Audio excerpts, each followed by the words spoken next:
Should have a buzzer. Where are you going? Up. Welcome, everybody. Coming this way? Nice to see a few people out on a lovely day. They could be doing a lot of other fun things, I'm sure, but they're sitting here in this lovely council chamber. We'll get you delegation sooner than later. So, disclosure any peculiar interest under the Municipal Conflict of Interest Act. Anybody got any conflicts? Oh. Minutes to motion to convene into the. Well, I don't have any closed, so we don't. Minutes of the previous meeting. Moved by Councillor Colville, second by Councillor Elliott. The minutes of the April 21st, 2015 council meeting be approved. All in favor? Additional items is disclosed. I have one. I have one. Ron has one. I have a couple. Oh. Sorry. Held off for 2 meetings, haven't I? Are you boring one from last week? Okay. Oh, let's just say everybody might want one at the end. Eh? Let's do that. Safest. Worst case scenario. Is that Brian? Resolution moving council into the committee of the whole. Pacemaker. Consider consider public meeting delegations, question period, correspondence, reports, motions. I guess it's just the public delegation today. Moved by Councillor Elliott, second by Councillor Turton. The town of Minto Council convenes in the committee of the whole. All in favor?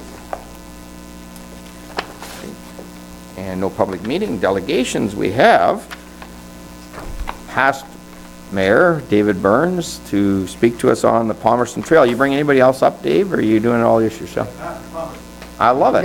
And yeah, you got some Clifford people. Hey, you got a Clifford guy there. That's right. Yeah. Well, you coming up? You have to come up to the mic because we're on television here, you know. Okay. All right. Pleased to have you. Neither one of us are used to.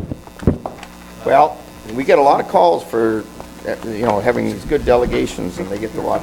Get the towels out. Mayor that didn't like a mic. Thank you, Your Worship, for allowing us to make this presentation today, and B, to entertain quite a few other people here who have an interest in this. Great. You all have before you a sort of a history of this thing. I'm not going to dwell on it very much, but before I do any of that, I'm going to introduce some people here. On my left, we have Susan Forbes. Her better half, Harold, is back in the crowd. Harold, yeah. And Barb Burrows, you all know from ex-political experiences. And from Clifford, we have Vic Palmer, and from Harrison, we have Jill Welch. Perfect. All of these people have some history associated with the trails. Susan and her husband, and Barb Burrows and her husband, actually started the trail back in 1999. Wow. We are a corporation, and we have to have meetings and stuff like that. I think I would like to briefly skip over the submission here. The history. Am I supposed to do something? No, it's our mics are giving us trouble. I don't know whose that one is, but just. Well, we'll get rid of that.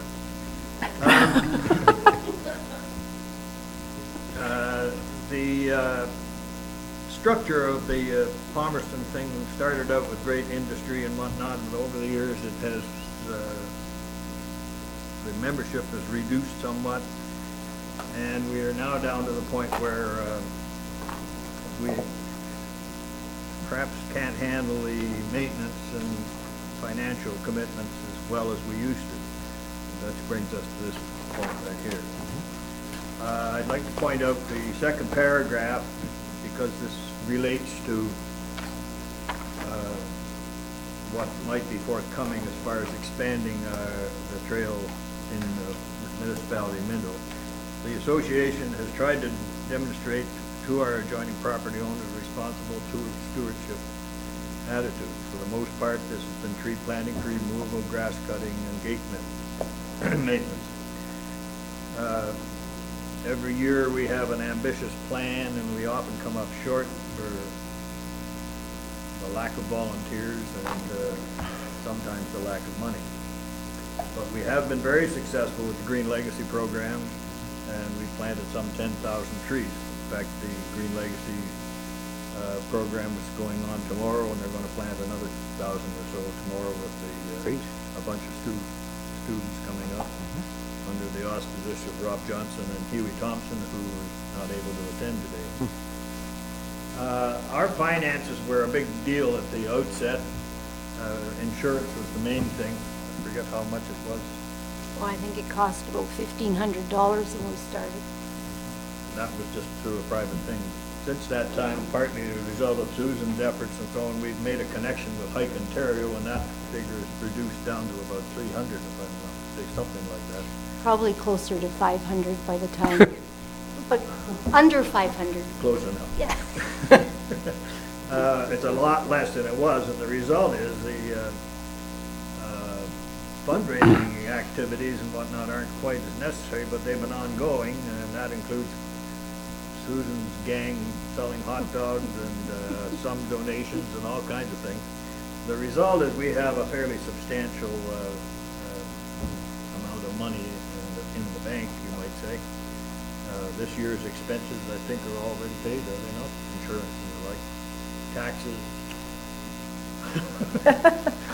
They aren't that onerous, but it's a little annoying. Well, we have to get MPAC out there. There might be. 35 acres, it's a darn good thing it wasn't all arable land, or we'd be broke. What we're here today for, Mr. Mayor, really is where we're going from the future.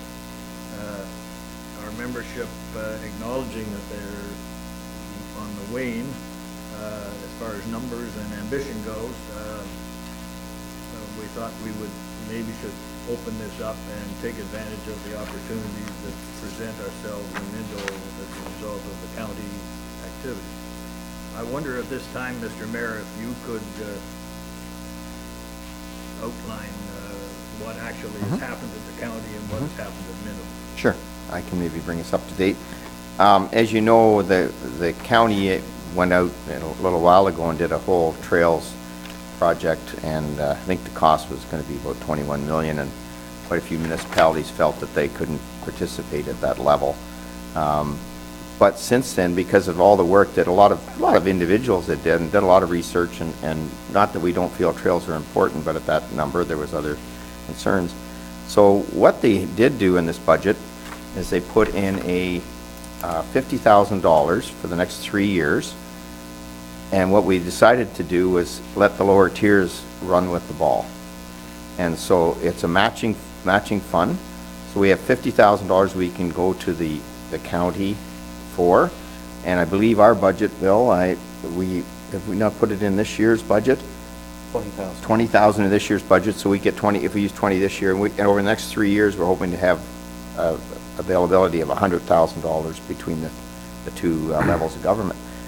And was thought upon when we were looking at some of our plans that this would be a great project to do a Saskatoonial trails. We always wanted a trail from, I think everybody's felt it would be great to have a trail all the way from Palmerston right up to the top at Clifford, and that would connect our 3 municipalities. And I don't know if that was a thought anywhere down the road from the groups that are here today, but certainly a thing I would take a kind of a wish list on. And so we were going to set up try to get a trails committee going, hopefully go to the Palmerston Trail group, the Harrison Trail group, and the Clifford Trail group, and sort of get an advisory group going. And under the leadership of Jean was going to take that on. And between her and I think we'll like to do that. And I'm sure every other council that wants to be involved can help us out. But that's where we'd like to go. So we'd like to get into sort of that framework going forward. And if that fits what I had a chance to meet with Dave and you a little bit and talk a bit about that. So, and Victor, I've talked to you, and Joe, I haven't had a chance to talk to you yet, but I've talked to Victor up in Clifford. So I think it's a great vision if we can get her done. Thank you, Mr. Mayor. It certainly makes our decision in Palmerston timely, nothing else. So, as you see in your package here, the executive, we had an annual meeting when the topic was breached, and we then met with the mayor and Matt Lubbers, and we had a subsequent meeting at which time we took a vote and we had a big discussion before the vote as to what sort of conditions we would like to apply to this transfer should it take place. And the executive was, the vote carried, and the executive was empowered to carry on negotiations with the municipality. We did agree on the noted conditions that the property remain as a walking and biking trail. I have no idea what sort of guarantees a current council can make for future guarantees. They're probably a little shaky, to say the least.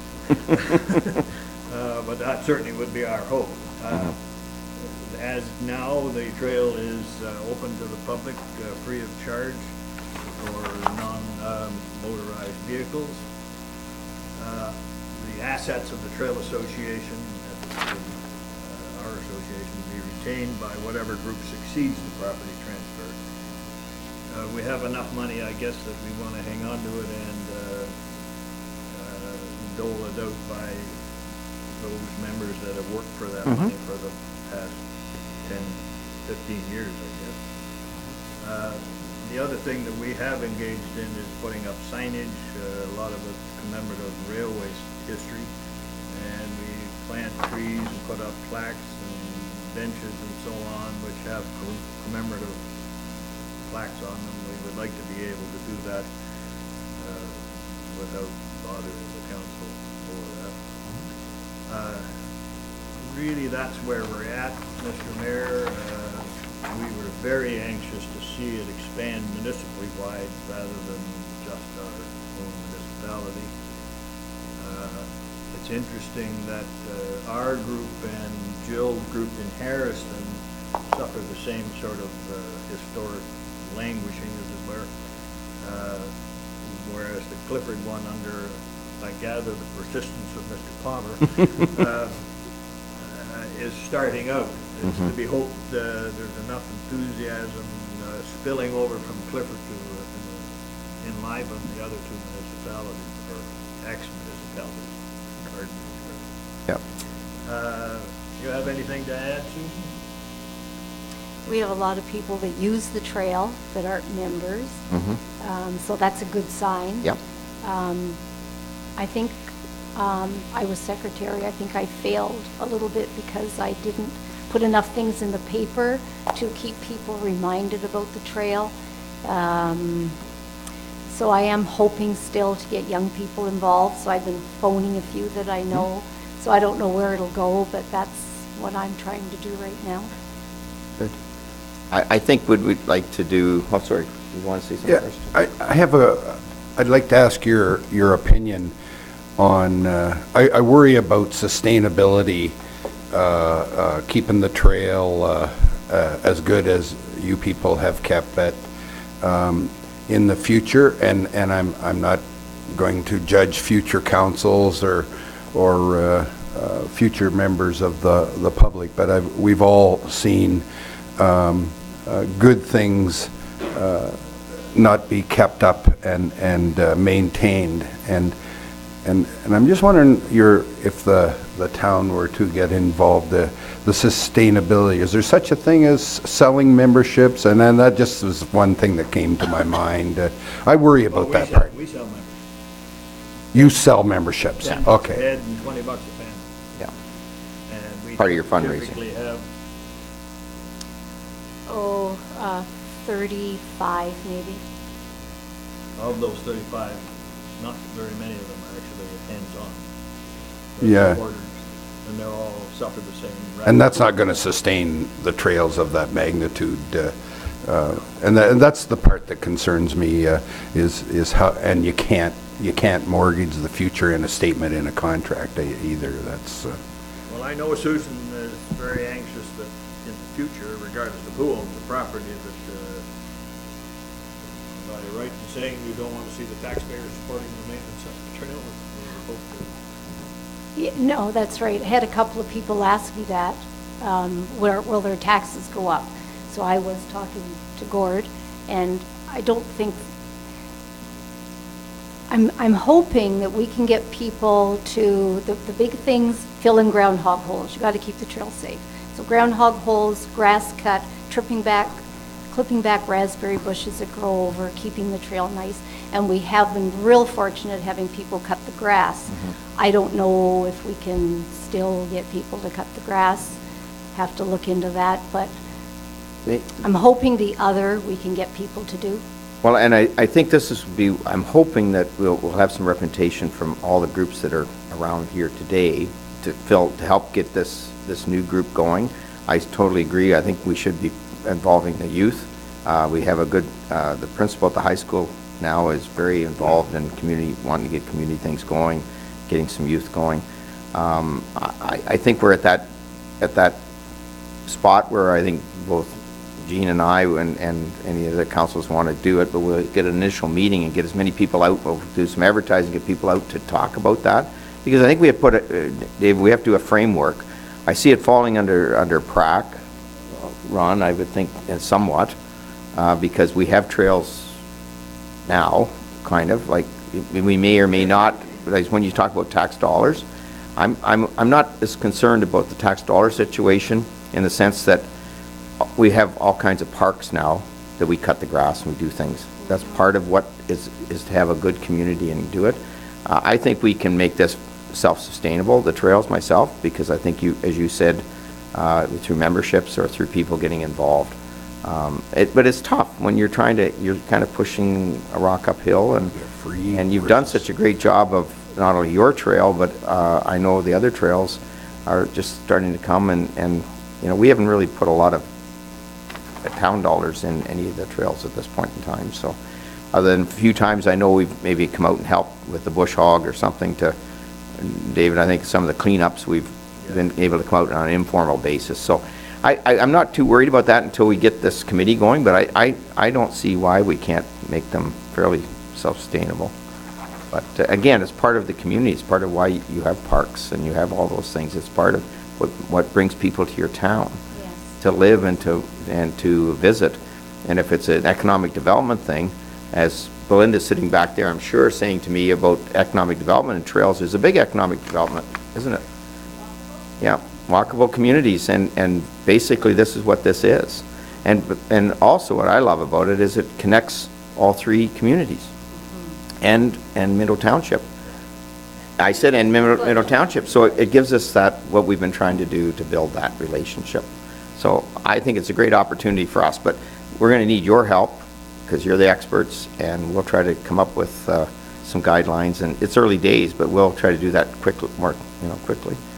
Ron? We have quite a history in response to Councillor Faulkner's thing. You have to be realize that our trail is about 8 miles of adjoining fence line. Yep. A lot of it with cropland, some of it with houses and so on. And that's a fairly major thing. The dead elms are a problem. They're actually dying off, but branches going over and so on. You're getting into stuff that takes equipment, takes people with expertise. We've been a little lucky to the extent that 1 or 2 of the farmers do their own overhang business. We do some of it. We certainly look after trees that fall out into somebody's field and stuff like that.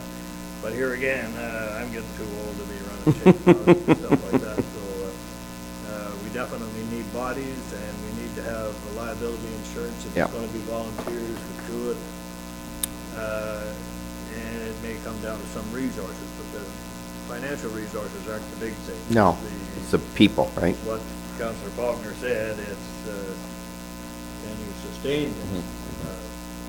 I happen to believe that what with climate change and one thing and another, entertainment closer to home and so on is going to get a higher and higher profile.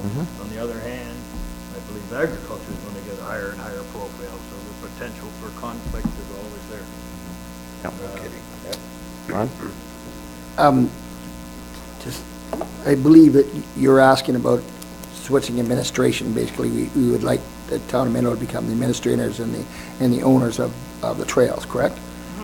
And Mr. Mayor mentioned that probably it would fall under PRAC, which makes sense, Parks and Recreation.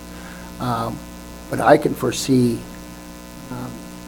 PRAC, although represented throughout the community of Minto, I can see a subcommittees that would report to PRAC as, like, for example, minor hockey has a. Yeah, and I think that's what I meant. And then, Yeah. yeah, we have, I can foresee that kind of thing, for either from each community or a gathering of one, however the committee or however the group you decide, and then they in turn will report to PRAC, and we can work out any, I think it's a good move towards, because I think we were involved in with a lot more people. We have to develop the terms of reference Sure. and stuff. That's what this committee would do. That's why we need people from all the groups to be there. And once we get the terms of reference, then we can flesh out how it's going to be administered and what the cost would be and whatnot. And it's a good starting point is where we wanted to get to, so. Does it involve a lot of meetings and stuff? 'Cause this Probably is what not. we're trying to get Hopefully away not. from. No, Hopefully not. I think that would be You don't have to be the secretary. No, I think, clear now. you know, the first, you know, a few months or, you know, first 6 months might be a few more meetings because you have to get that and you have to go back and forth to the groups because the groups, I mean, if you were to turn this over to us, there's a certain legality that we'd have to go through, like we'll probably have a corporation, it could be in out of our corporation, possibly. But anyways, which we're later on today we're talking about, but there'll be a way, and we'll look at the legalities, so it wouldn't cost out of your pocket, but we should talk to the other two groups. But I think we need to get that first initial meeting, get our terms of reference where we think everybody wants to go, because unfortunately, we still have gaps. And so we have to look at that, and what's their strategy? And I think we're all on the same wavelength, it's a bike walking trail kind of thing.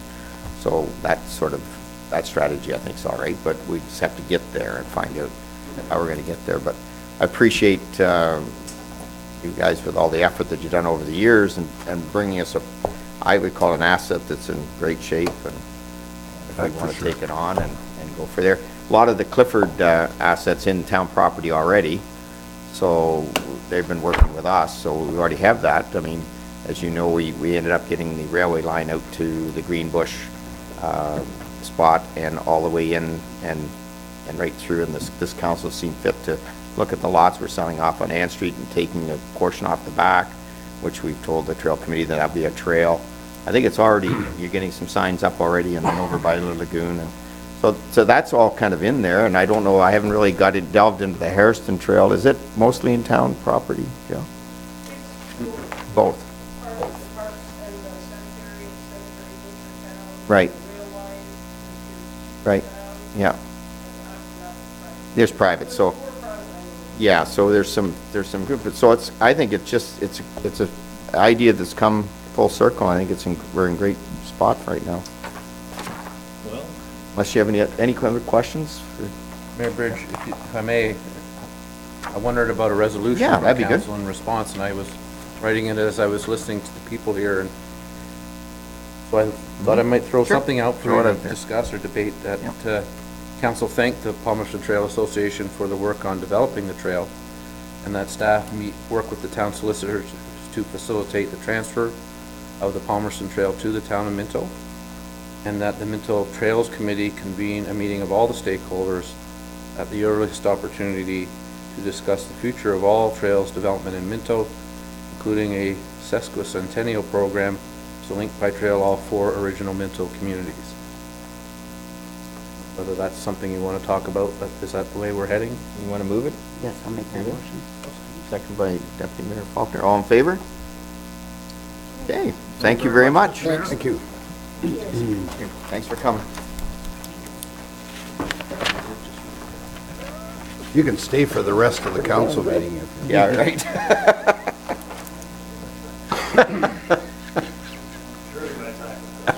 Oh, here we are. Stop calling me Shirley, eh? And now we have Khalees on the council chamber upgrades. Are you changing the council or just the?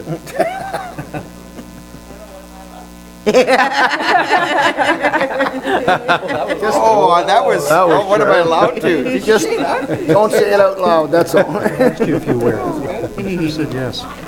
Thank you. Maybe not. Maybe. She looked at me when she said it. I'm sure she was talking about you. Yeah.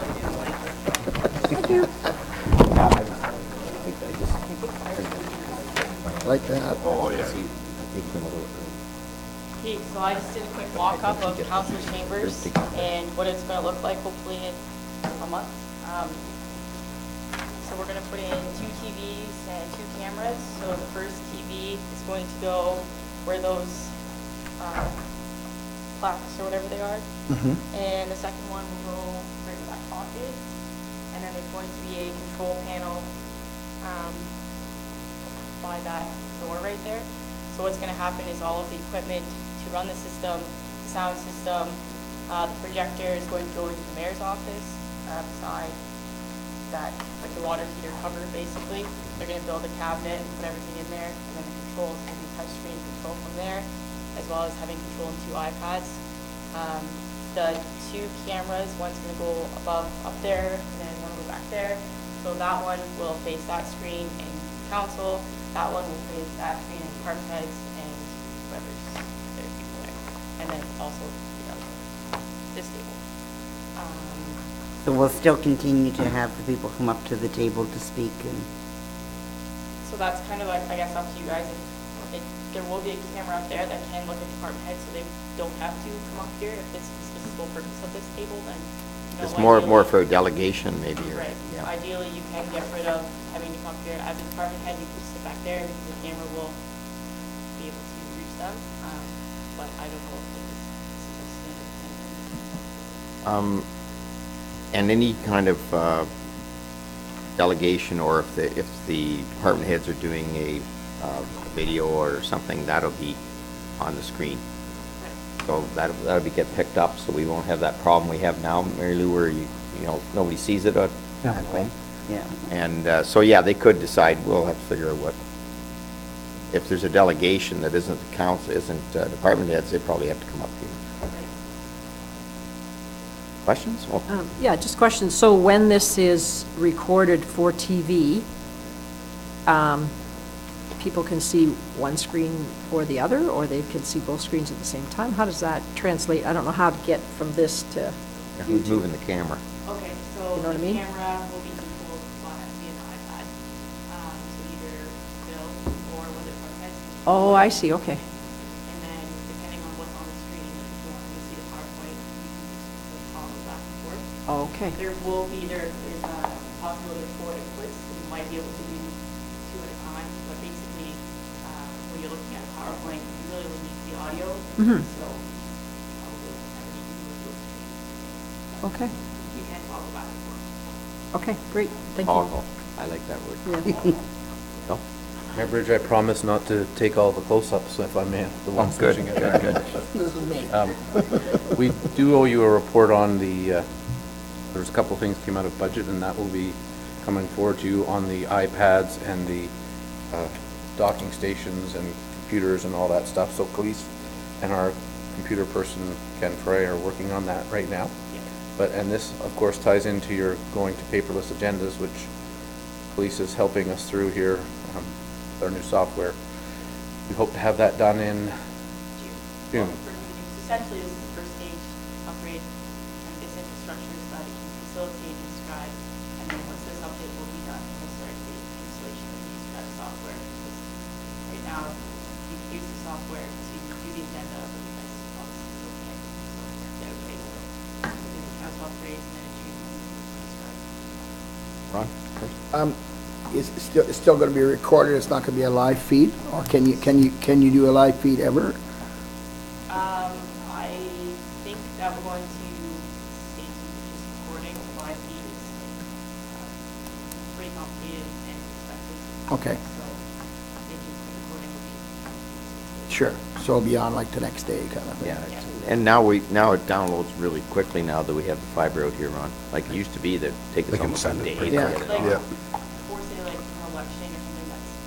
Yeah, I was kind of wondering. Or if you could go to a live feed, but I think for every council meeting, I would still just go to the recording. There'll be a bit of a lag, but Yeah. it's more feasible for us. Sure, thanks. And while we're at the upgrade, are we going to have somebody look at the speaker system so that we have it corrected? Yeah, the speaker system is included in the council chambers upgrade, so that system, we're gonna add keys to it, and it's also gonna go into the council chambers, so everything, and the wires from your microphones, the speaker system will be put through, the wall. Good. Yeah, good. Yeah. And actually, the unit we have here now can be used for other purposes, like we can use it for meetings or other things. If we take it out, it'll be an opportunity to use it for groups in one of our other facilities, so movable thing. Mayor Bridge, just to finish off, we will also be doing a few other little touches, like putting the council pictures on a picture rail, and maybe, see, we've got a new table, so that's kind of modular, that can shrink and expand as we need it. So all of these are coming in under budget. I think you set aside 30,000 in your budget, and we're around 23 to 25 in that range. Yeah. So far, so good, and the supplier is local. Any other questions? Are we gonna get to watch the Blue Jay games if things get a little boring? Yeah, you'll have a little screen here. You'll hook them up on your... You're iPad. ignoring me, you are wanting to shake a change, are you? All right, Yeah. please, This year on the radio, that was for 3 years, they're going to keep winning. okay. There you go. Sidekicks on the radio this morning. For 3 years, they're going to be the winners. Yeah, they won last night, so.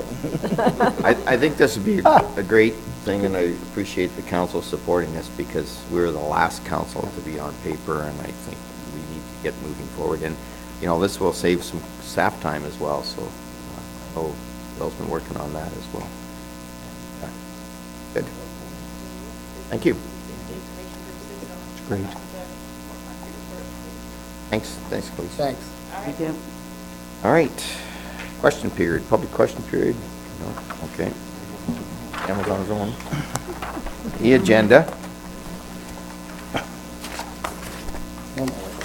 Anything on the two agendas, the agenda and the correspondence that anybody wants to bring up?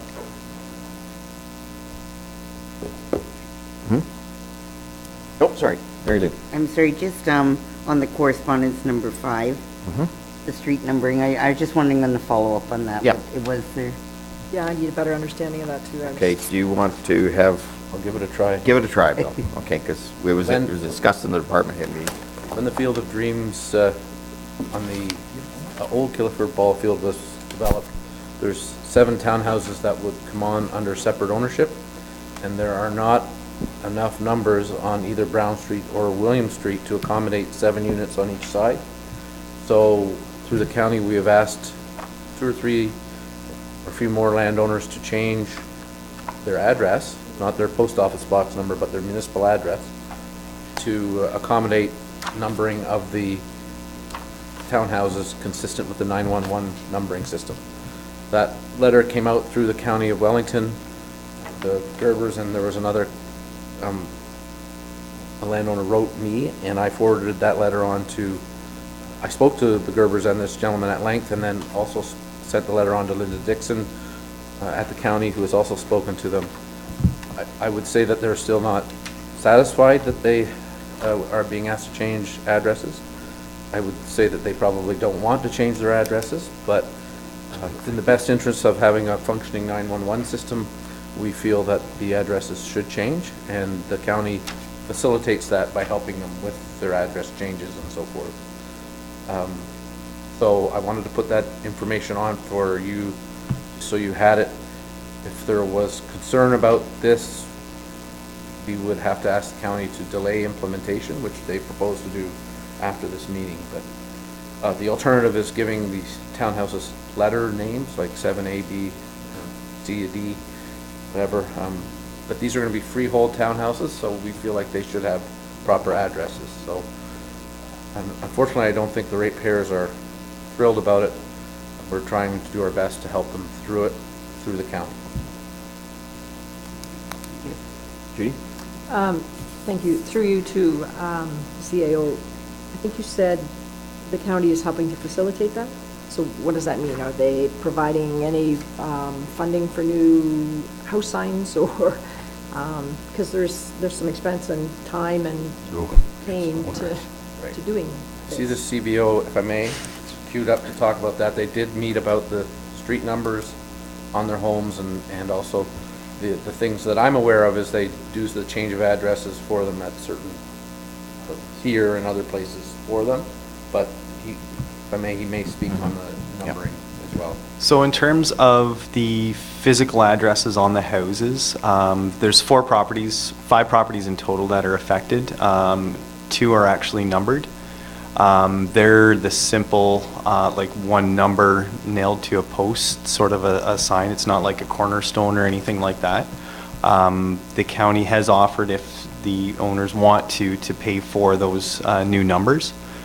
In terms of facilitating the different agencies, the county notifies everyone. So 911, Bell, you name it, all the agencies of the address change.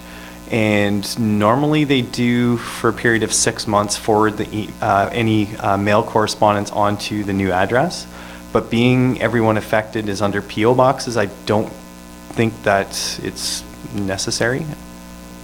Yeah, I don't know what else to add. Okay, thanks. Thank you, Mayor Bridge. So, Terry, you did personally meet with the 5 or 4 people affected? We had a site meeting there, and I know the Gerbers were there. There was a couple other people floating around that really didn't say anything to anyone, so it was more site details is what was being worked over at that meeting. So what's it going to take to satisfy them? Like, I can't say. I don't honestly know. because reading their letters, they found out from the people across the road. Is that all true? Like, I honestly don't know where they found out. yeah. Bill has that. Oh, sorry. If I may, Pardon me. what happened was the Field of Dreams put out some marketing information, and there were numbers on the townhouses there, and so some picked it up that way, but actually I personally had spoken to them early this year, or maybe even late last year, and said this might be coming. But it wasn't until they got the county's letter, I would say a month or 2 ago, that it was sort of known that this was going to happen. And I have met with 2 of the landowners of the 4 personally, and I know Linda has talked with Linda Dixon of the county. All of them, or at least 2 or 3 of them. So as to what would satisfy them, I think they would rather not have a change. But what we did was put this on for your information in case they had called any of you. Our recommendation is that we carry on, as painful as it's been, may be for them, and that at the end of the day, in a few months, when everybody's of the right number, I think we'll have adapted to it. But if you're adamant that we should not do this, then we would need a motion from the floor to go to a lettering system.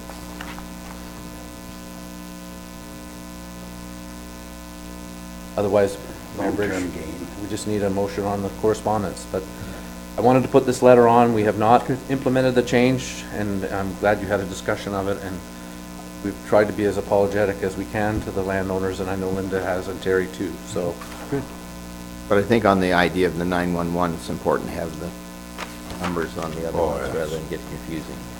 So, and with my one thing is we can help them out as best we can, and secondly, that because there's a PO box, that helps a lot, because I know how frustrating it is if you have to forward your mail and you know, had to do it with mom, and you think you've got everything covered, and then there's something that goes amiss. And so that's the good news is, I mean, we'll try to get them the driver's license and all the other things we'll get working on, but help them with that. But I think for the sake of the other situation, and change is change, maybe. So. I'll make a motion, we receive this correspondence. We got a second to the motion? Councilor Turton, all in favor? We don't. Okay. Oh, that's right. That was all the correspondence, right? Okay. Reports of committees, town staff matters, tabled. Committee minutes for receipt. Joint Emergency Management Program Committee. Mayor Bridge, this first one is just our legislative Yeah. training that all the municipalities have to do, so You were there. we convened and met and discussed the things that are listed there, and there will be another mandatory meeting in August or November. Right. Okay. Motion to accept. Councilor Caldwell, Councilor Turton, all in favor? Okay. Maitland Valley Conservation Authority Board meeting. Minutes. We have sets? 2 sets of those. Can we, 3 sets? No, No, one's clean water. 2 sets. one's water, sorry. 2 sets of meeting. Can we have any concerns on those? Motion to accept. Councilor Anderson, Councilor Elliott, all in favor? All right, and we have one on the source water protection. Questions on it?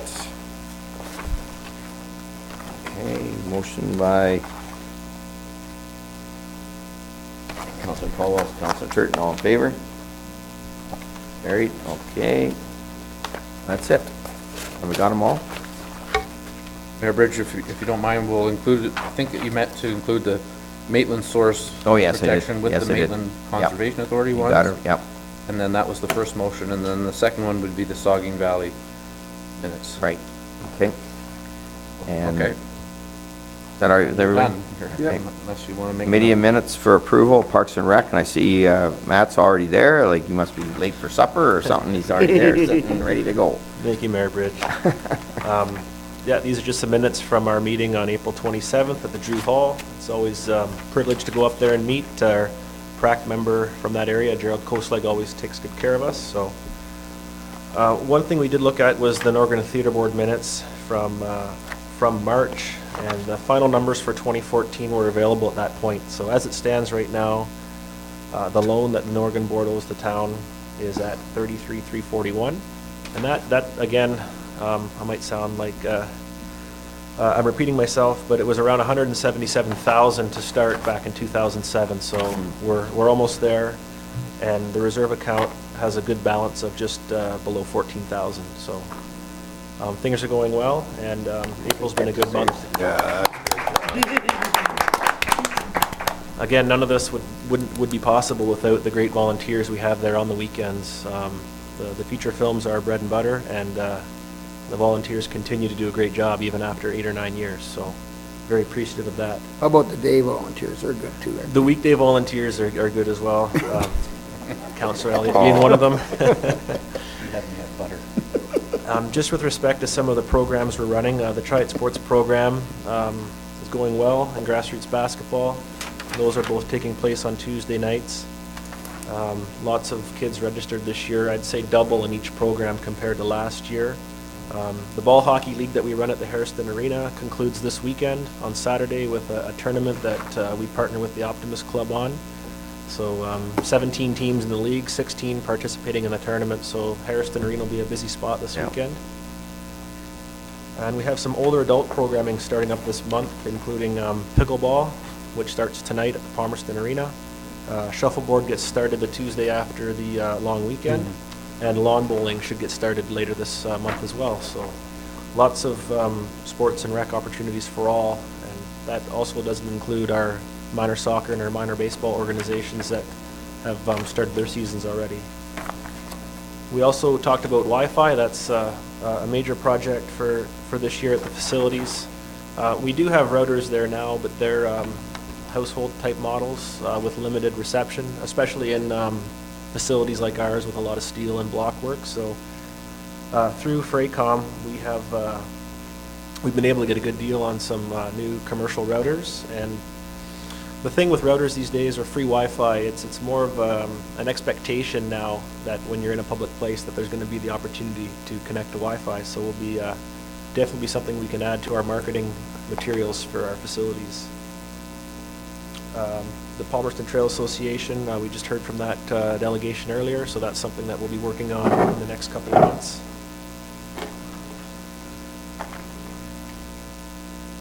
The Palmerston Rookies were the men's elite national broomball champions. I believe this is the first time in their 35 to 40 year history that they've won. Oh. One thing they're looking at doing at their cost and subject to our approval is possibly putting something on the entrance signs into Palmerston denoting that. So that's something that we'll be looking at, and yeah, a great honor. They've had a pretty competitive team for as far back as I've been with the town, and their first national championship. They're very proud of that feat. Just with respect to what's going on in the facilities, I know Al and his staff are quite busy right now. The transition from the ice season into the summer season, and with budget being passed, the capital projects that have been awarded or are already underway, things are going well in that facet.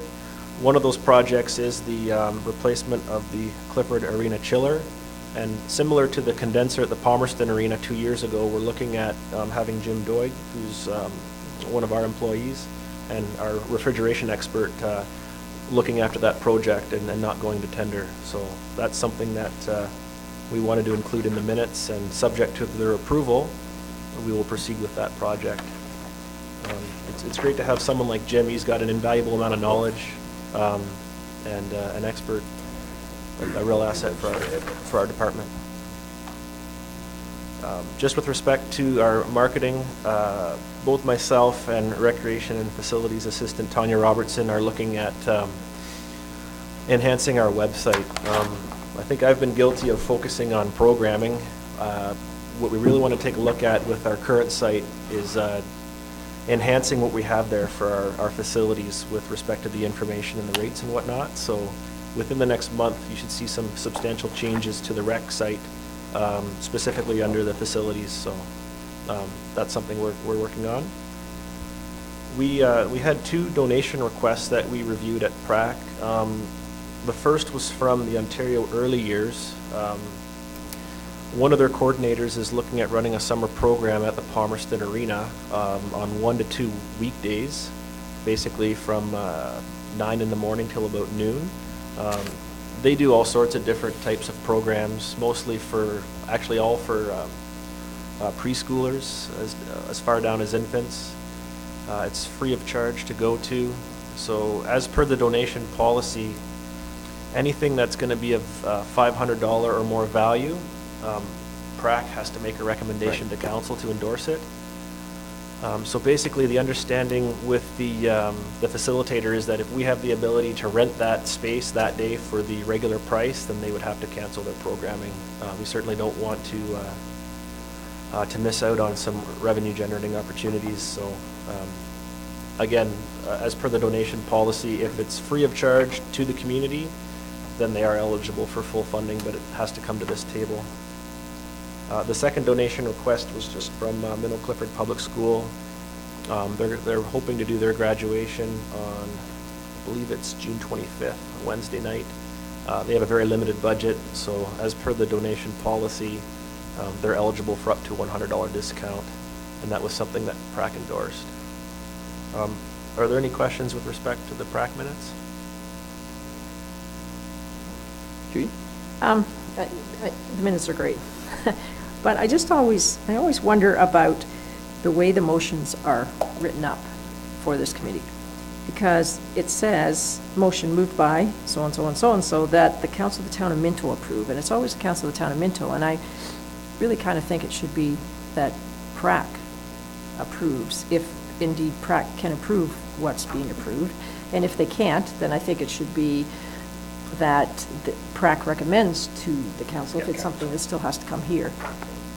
And it's just, I think it's just a housekeeping thing, but we should probably maybe institute that change, because there's a lot of councillors running around. I think we're asking, if I'm correct, I think we're asking if council will, instead of saying council approves.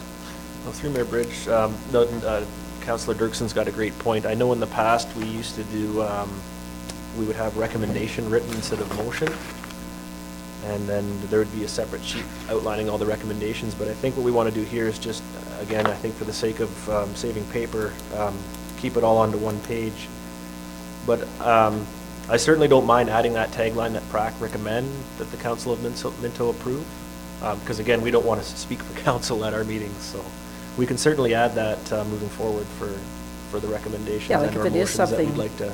like if it is Yep. something that Pratt can approve on their own, then that's great, but I don't think that was ever our intent. the Council of Town of Minto keeps showing up in these minutes, and I just, Yeah.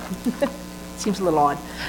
Yeah, and certainly through Councillor Elliott, definitely, it wasn't ever our intent to. No, no, to- no, to and I do totally that, get but that, no, I totally we get can that, certainly but, make you know, that these are adjustment. historical documents, so. Yep, absolutely. Okay, so we're just gonna, and it's not, I think it's a few other ones are the same if I look down. The other ones that do the same? Mayor Bridge, we could, if I may, look at wording it that recommend Yeah. in all cases, because they're all advisory committees. And then the motion that you see in our minutes typically says that the minutes be received and in the case of advisory committees and any recommendations contained in there be approved. Yeah, and that's always been my assumption, but Yeah. the wording is a bit, Seems a little- sounds like they're actually approving, which they're not. Yes. Okay? And we were in a seconder. So, Kurt, Deputy Mayor Faulkner, all in favor? Yeah, I had Dave and Ron. Launch it. Thank you. Thank you, Matt. Thanks, Matt.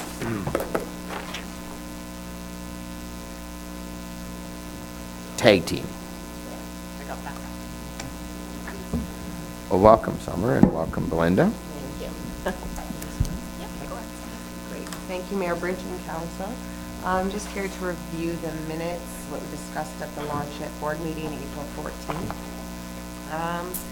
A new tenant has been found for the unit currently occupied by Innovative Print. The Scent Boutique will move in June 1st. They make bath and body products and candles.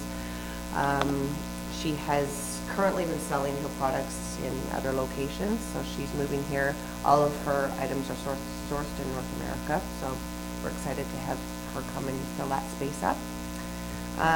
As for the BFP program, it is currently full. We have all 10 spots filled, and most of them have been paired with mentors, so that's showing some great success and some interest in the community, which is great.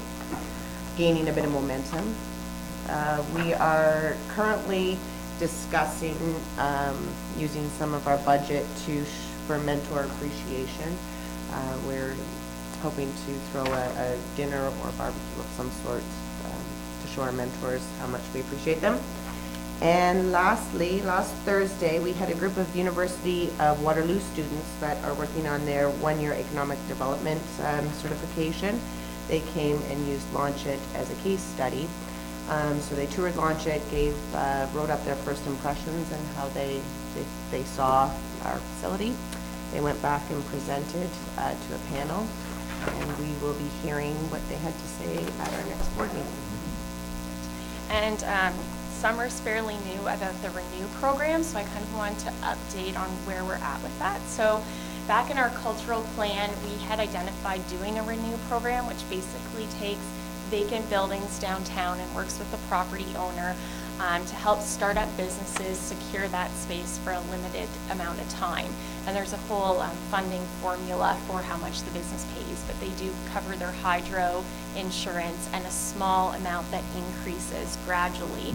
If someone comes up and wants to, like Summer, for example, had her startup business in there, and then I came in and I want that space, Summer would have first right to say, okay, I'm ready to sign a long-term contract, and if not, then she moves out and then I take over the space. So it basically makes downtown vacancies look more appealing to get businesses in there. And part of the Renew program also entails training, coaching, mentorship. So it fits really nicely with Launch It, what the services we're already providing. So Wellington North did a cultural plan, and they too recognized that a Renew program would be beneficial for their community, and they applied for Trillium funding and were successful in receiving this funding over 3 years. So they approached us to see if we would be interested in partnering as well as with Mapleton. So we discussed this at launch, and as it's in our cultural plan, we agreed that yes, we would like to proceed with that. And Wellington North paid, I think, around $9,000 to Renew New Tecumseh to purchase the program. And that includes all the policies, all the procedures, all their documents.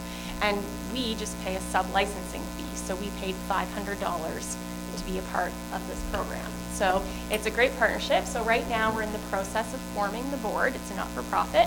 And myself and maybe Tony from the Minto Chamber of Commerce will so far be sitting on the board. We're looking for 1 or 2 more people to represent Minto on the board. And Wellington North has 4, and I think there's going to be 2 from Mapleton right now. So kind of an exciting partnership and something that we've planned to do for a long time. And it's nice to partake in a group project like this and hope to see some property owners participating in the project. So. And we're going to have a joint meeting with our economic development. Yes, tentatively our next joint economic development meeting is set for June 24th in Hairston. So we'll keep you posted on those details. Any questions for Summer for launching? Oh, it sounds good. Everything's going well. It is. I have one question. Yes. If I may, through you, Mayor Bridge. What are the rules in respect to businesses going in to launch it? What do you mean rules? I was under the understanding that you can't sell stuff out of that, right? No. Oh, okay. There is the one retail space. Yeah, it- Oh, okay. it- Okay, fair. When we did Innovative, remember, Ron, we took 2 units? Innovative Print needed to find a spot. So basically, that's the unit that's actually being the retail side of things. It worked out quite nicely. There's 2 sets of tenants. There's ones that are startups Yep, that are. startup and then existing, expanding Right. businesses. And they have to, the goal is to move them out. Yeah. So that's what's happened with Innovative Yep. Print. They expanded and they're Yep, growing. and absolutely. Moving on out. And so the Scent Boutique is a brand new startup business that's moving in. And Right. yeah, it is a retail space, that unit, so that's why that's I think they're in the retail. pitch of. I just asked the question because that Yeah. was something I was told Yeah. earlier. Yeah, Yeah, yeah, for the other- otherwise, the the other other side. units are mostly offices, so Yes. it Yeah. wouldn't be ideal for a retail location, but we don't prohibit that. Okay. Cool, thanks, Summer. And I'll quickly just. Well, I'll get a motion for that. Judy? And Jean, all in favor? Gotta get that site going over there. I can't see Jean, she's hiding back there. Just quickly highlight our cultural roundtable minutes from April 27th. For all of you on Twitter or with your Facebook and you're out and about and all the wonderful events that are happening this month in the town of Minto, make sure you're hashtagging Minto Photo. We do have a photo challenge going on right now.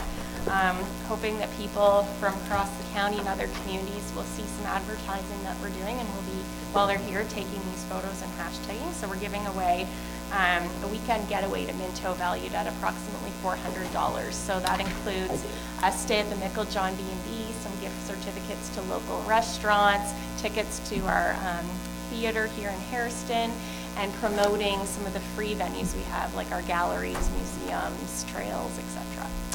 Our CD cover contest closed last night at 5 o'clock, and congratulations to Amanda Bellick-Newton, who is the winner of our contest. She takes home, I think, $100 cash, a $50 gift certificate from the Country Jar. Her image will be on 100 CDs. And a reminder that our CD release party is taking place on May 28th at Harry Stone's, and that's at 7 o'clock. Come out, and each of our people that were in our Songwriters Challenge will be performing one of their songs on the CD, and you can purchase your CD. So it's exciting to see that project come to fruition. And it's staying on the 28th? Yes, it is, yeah. What time on the 28th? Double booked tonight. 7 o'clock. That's right after Tenant City. For those you women can't that were see me. planning on going to the Wowza event, also May 28th, it ends at 8 o'clock, so you can slip over to the CD release after that. Norwell Job Career and Volunteer Fair is happening next week, right after the reunion, so we're looking forward to that. Want to give congratulations to the Minto Chamber of Commerce on their Community Achievement Awards. Most of you were there and experienced that wonderful event and recognition of our community service groups, businesses, and we look forward to next year making it even bigger and better. So I think that's all I want to highlight out of the minutes, if there's any questions. Lovely, thank you. I'll be back shortly. Can I have a mover? On. Mary Lou. All in favor? And we have, building stats. Yes, And my you've got monthly an report. extra building stat thing right here, too. Yeah, there. apologize, that didn't make it into the agenda package, but my I know. You were so busy doing the building thing. Well, things have been busy. This month, we issued 21 permits worth about 1.4 million, which gives us definitely higher than our normal 10-year average. We're sitting at touch under 7 million worth of construction, whereas our 10-year average is a little under 4, so we're doing good, and our permit numbers are up as well, so it's busy. Questions for Terry? Perfect. Good. Hey, you got, motion received. Counselor Anderson, Counselor Elliott, all in favor? Things are good. Things are good. And this will be yourself, Bill, on this one? Thank you, Mayor Bridge. White. This report follows up on the presentation by Dan Wilson from Watson and Associates on development charges. You remember he outlined the statutory and non-statutory exemptions, and then he was seeking direction on whether or not we ought to include farm operations, places of worship, and downtown core development. I thought you had a good discussion of that last meeting. We did find out a little bit of additional information on the farm operations and places of worship, and that our CBO and through some actions that past councils and so forth had been interpreting it so that those were exempt. So we had not been collecting on those. So there you go. Before, so that's not an issue for us, and we're certainly recommending that that continue. And the only new one then would be the downtown core development. And following the meeting, we learned that the way the legislation works these days, if you're going to give a development charge credit through a community improvement plan, you have to mention it in your development charges bylaw.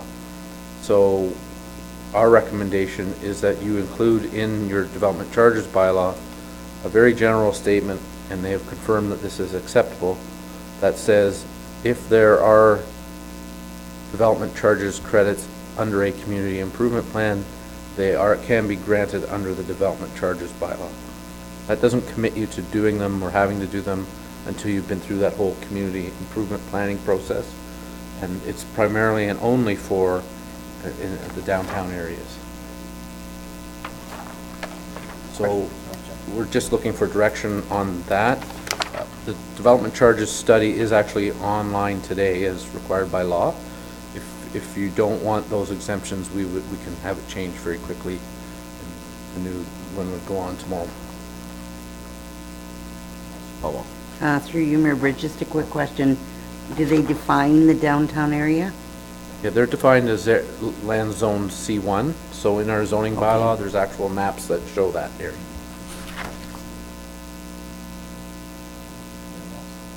Hey, you have a recommendation? Recommendation on the bottom, is that where you? Yes.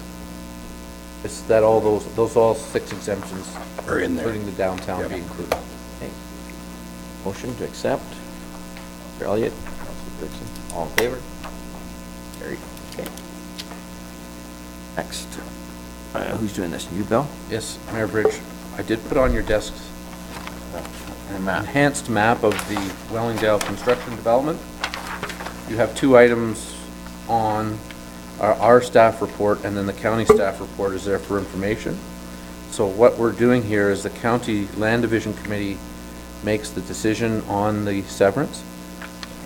They will base that on a public meeting that they would hold, and that circulation, if it hasn't been sent out, will be sent out to those people, and those neighbors would of course speak to county land division on their issues. As far as our comments, our report, staff report, deals with what town of Minto comments may be on the proposed development.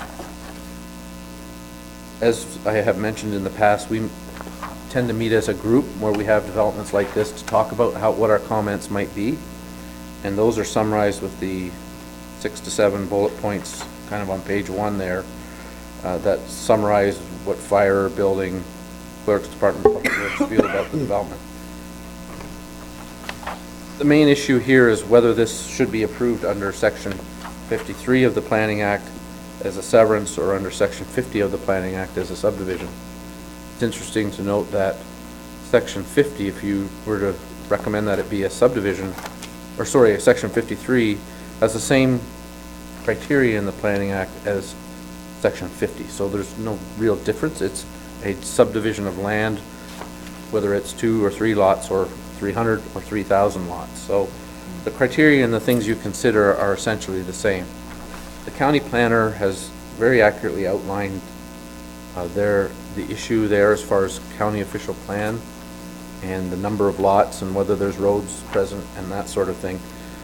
Should also add that the developer has submitted to amend the official plan and zoning bylaw. So you could always, and the county could always, deal with any policy issues in that amendment to allow this to proceed as a severance, if that is what County Land Division wishes. The first map shows you the development as applied for, our first map. And the red areas are road allowances that are owned by the municipality right now. So you can see all 5 of the lots will front on a town-owned road allowance.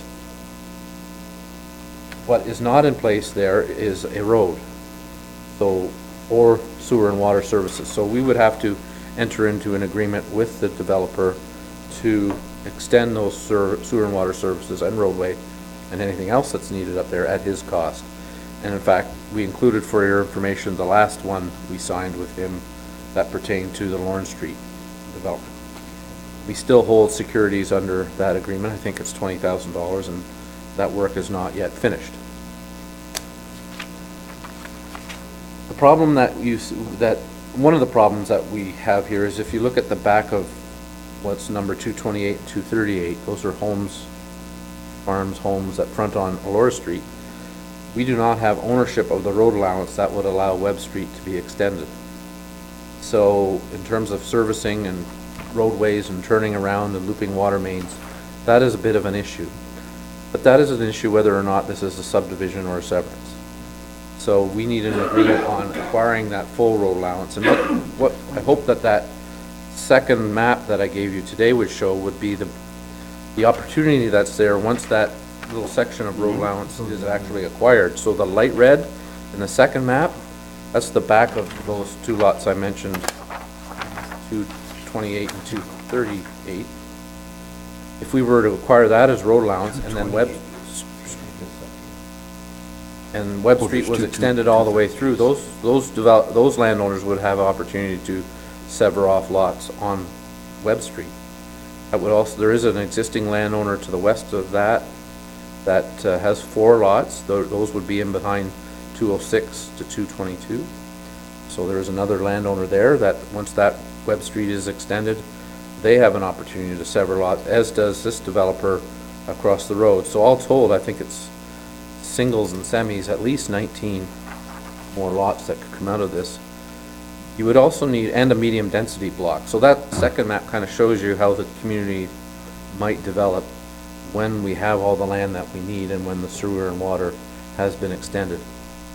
On the back of that second map, and it's not clear, but I just wanted to let you know that there is an engineer's design done by this developer for the bulk of the roadway system that was shown on the map in front. So the purple lines on that back map, which isn't very clear, show you the severed and retained lots there. It shows Lawrence Street being extended in front. All the grading, all the drainage, all the sewer and water has been sized and can be accommodated here through agreement with the developer. So while it has been kind of a non-conventional development with severance, kind of after severance after severance, it seems to be heading into in the right direction, and that's because the developer and the town have cooperated over the years in making sure this worked right. He does have Triton Engineering working with him on his drawings, and they've been very helpful in making sure we stayed on track. So the question is, well, what should our comments be to the county on such a severance application? And so we've outlined those in the recommendation, that if the county approves this severance, and it is entirely up to Land Division whether they do or do not, we would need to have an agreement or have paid our normal financial requirements I think we would need to see the lands acquired that need to be acquired to facilitate the future road pattern. We want to see the official plan and zoning in effect, and then we want servicing plans to come back. There are slight changes in the alignments and grading, and that's pointed out in the planner's report too. That would have to be accommodated in the new engineered design. And then there also is, because it's close to our well supply area, there's a source protection issue to be addressed there too as a condition. So if I put my planner cap on, I think they've accurately outlined the policies, but quite frankly, I think we can deal with it as a planner either way that land division and town council want us to deal with. Okay. Councillor Elliott and Councillor Faulkner, sorry. Just a couple of things. I had a taxpayer that lives down in that area and was concerned about this, of course. I mean, it always happens when you have a group. And they were concerned about drainage. They were concerned about how the thing was going to look, how close the buildings were going to be in the severed lots, and how that's going to match up with the rest of the division. And so I understand that. So the only opportunity they will have to show their concerns would be in a forum like this, would be at the planning division. Am I correct there? So we'd be able to, they will be that known. Sorry? I think they've already been notified. A couple other things. And the mayor is correct in the answer. That is the first, and if anyone has concerns, they should go there. If it does get approved, then there is official plan and zoning documents, and they will come back here for public meetings. So there would be another chance. But if there isn't public input at the severance stage and they approve the severance, then that will be the lot fabric that they would be going through with in their zoning and official plan change. My other question was, how did we get to consent instead of on a subdivision? Is it cheaper for the developer? The problem with doing it on consent and doing it on severance is the plan can change as you want. Sever, you can say, oh, now I can sever here, or now I can make a smaller lot, or whatever. We don't have any control of when it comes up in consent, that's all. If I may, when I first started here in 2011, Yep. I had that discussion with the developer and sort of said philosophically that it should go through plan of subdivision. It's probably less expensive, less administration, but he has maintained as a matter of principle that he would prefer to do business in this fashion. And so, if I look back at all the severance applications, it probably would have been better to do a subdivision back when he started, but it's just his choice, and at this point, I think it's a matter of principle for him. And in this case, we can accommodate him because we do have the road allowance in front of the 5 lots that he wants to create. This is kind of the way it's gone over the years. So the people will be notified when, thank you. I think they've already been notified for land division. Okay. I believe. So I had a conversation with a couple neighbors, and they've been notified, so. I understand the 2 reds and road allowance there. My question is the Ann Street extension. Do we have a road? Do we own a road allowance there? If I may, through you, Mayor Bridge, we do not, but that is actually owned by by the developer. Yep. By Wellington Construction. So yes, so we would be wanting that conveyed to us as a condition of severance or subdivision, however it ends up going. We would want to get that land now. That's my question. In respect to it being severance, like Councillor Elliott said, do we still have that same ability to include that in the negotiation? I want to ensure that's the case. Yes, if I may, the way that happens is that the subdivision, the agreement that you sign will require that land to be dedicated. Okay. And that will come back to you. And in fact, you may even want to include in that agreement, and that's all subject to negotiation, the light red places that are behind the other private lands, that he work at securing those. So we know, as a council, we have the whole road pattern, because we need it for looping water main, we need it for access and all that. So I would be recommending that all the Ann Street extension and the Webb Street extension all be included in that. Right. That means he has to go to other landowners and secure that land. Where was that last one you talked about, Bill? Yeah. Behind the purple? It's the Webb Street extension in front of the yellow in light red. Yep. This one here. Okay, yep. That chunk is privately owned right now. Correct. We need that. I see. We need that too. And the advantage, I guess, what Bill said earlier, if I'm, correct me if I'm wrong, Bill, but, is that those people right now, there's no frontage for them to build anything. No. So they have to do the road if they wanted to use those lots anyways. That's right. So this dotted line here on Webb Street, that is owned by the developer, the one without color. Yeah, that chunk is in our hands, so the only part that we don't have right now is the light red part, Okay. and then the white part of Ann Street Extension. Actually, Webb Street ends Makes sense, actually. at the light red, so it's get Okay. a sense of how it's kind of been So the piecemeal. dark red is owned by Minto, the light red is not owned by Minto. That's right. And not owned by the developer either. It's owned by Right. somebody else. And the dotted line is owned by the developer. This one. Which should be beneficial, right, to the people in the yellow? Yeah. Because they can't develop unless that road is there. Exactly. Yep. Right. And Okay. sewers and water.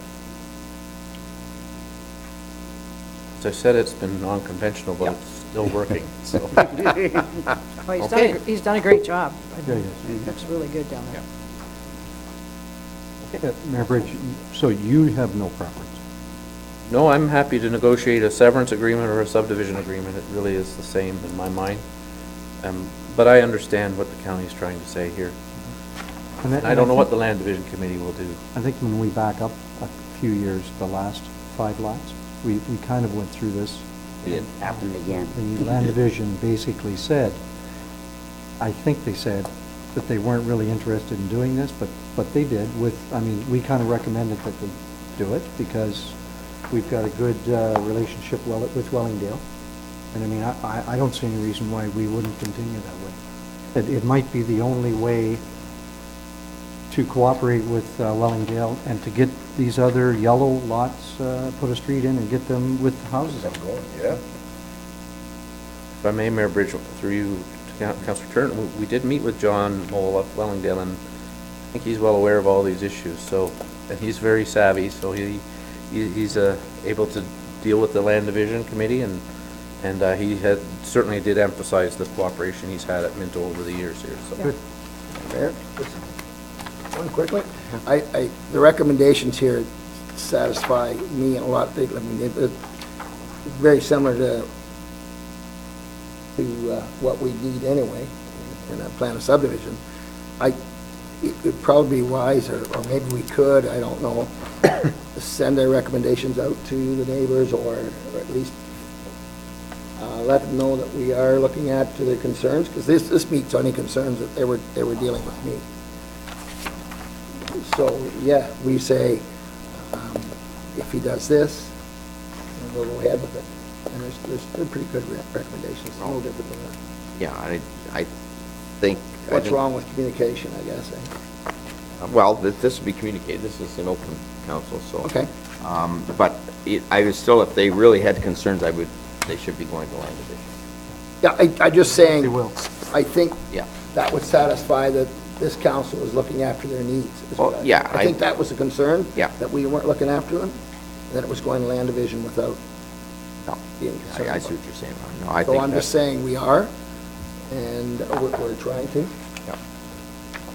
If I may, in that end, if you had any of them contact me, I'll. Okay, maybe Depending that's on what what. you do, I'll send the resolution, I'll the call report, back the the person maps, that can make me concerned, I say, it's online if they need it, the recommendations.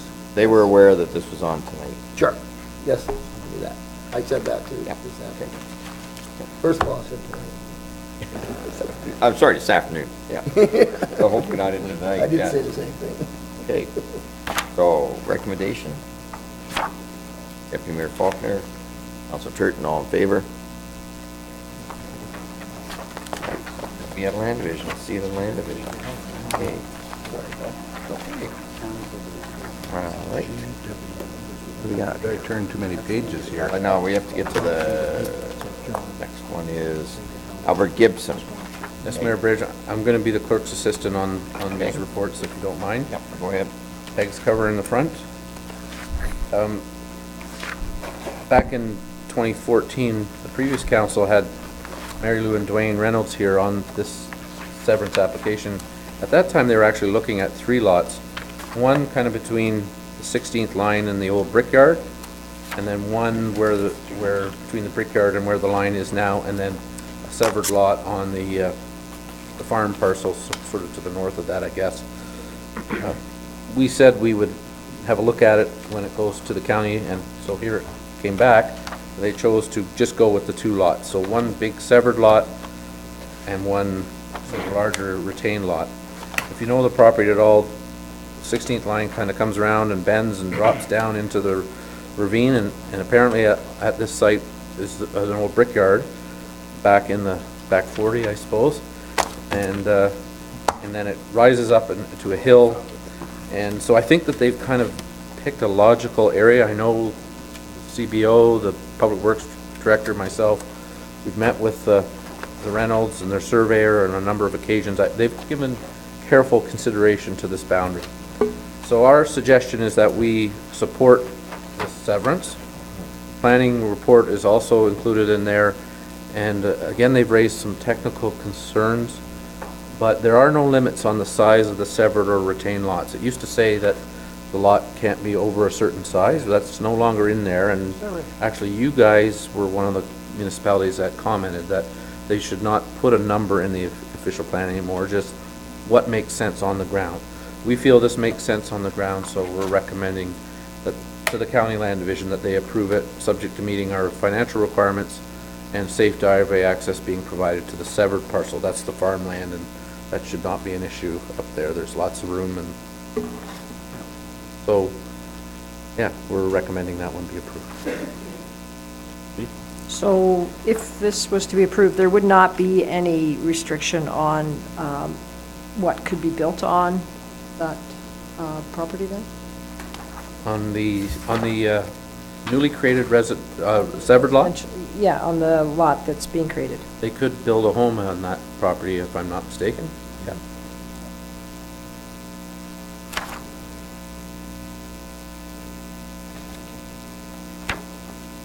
I think we've done this one by the lot. Can I ask a question? Is your concern the same as if I severed my house and barn, or 2 acres, say, off, then whoever, I have to sign an agreement that I'm not going to build on the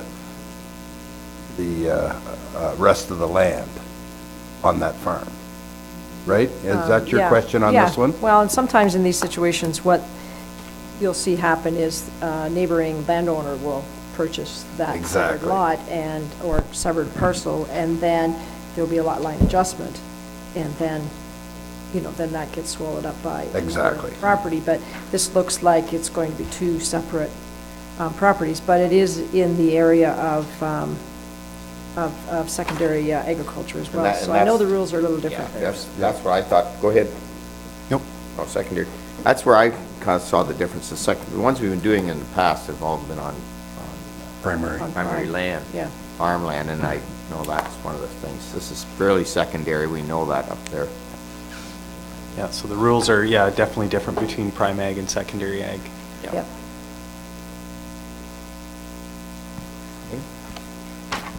As you can see, there, I'm gonna have, that argument will be probably made at the land division from the look of it, Yeah. because they're saying that, and we're saying that that's secondary ag, and that's different in our mind. Okay, Mover? Yep. Council Turton? Elliott, all in favor? Opposed? Okay, good. Closure. You're doing that one too. Mayor Bridge, yes, the 9-1 run, new annual event. The 911 if I ran the 9-1 run, Well. but You and me both. Me I too. think Me I three. think there's a walk in it too. Maybe you want to participate in that fashion, but we're adding it to our new events bylaw and policy. You can see the route at that location. They're hoping to make it an annual event, and we certainly support that. So we went through that to try and reduce the paperwork on these events, and so by adding this in, you won't have to have a report next year. So that's our recommendation, and there is a bylaw later on. I'm noticing the time, if the time Me was too. 7 to 7, I may be able to finish the run. But I don't think I could do it in that time limit, so 7 I'm to gonna 4. stay on 7 the to run. 4, yeah. 7 to 4. Oh, yeah, less time, Sure, 7 to 4. Yeah, I'm just curious, like, that was the part that struck me, is why that length of time? Give For them an everybody all opportunity day. to run all day. Run at any time. I think that. Not everybody's gonna start. Yeah, usually those things, like, it's, But it says the run begins at Doesn't 11 begin a.m., till even 11. though the road, Yeah. they want the, Well, you have to get the road closed. yeah, and signing in, I don't know. They're having a party first. They'll be putting pylons up, the road will actually be open, so I think there'll be pylons along the edge and that kind of thing. For the route. They'll be somewhat restricted during that period while they're setting up. Okay. Mover and seconder? Councilor Caldwell? Councilor Anderson, all in favor? I got the bookends there, I got the two ends there to do that one.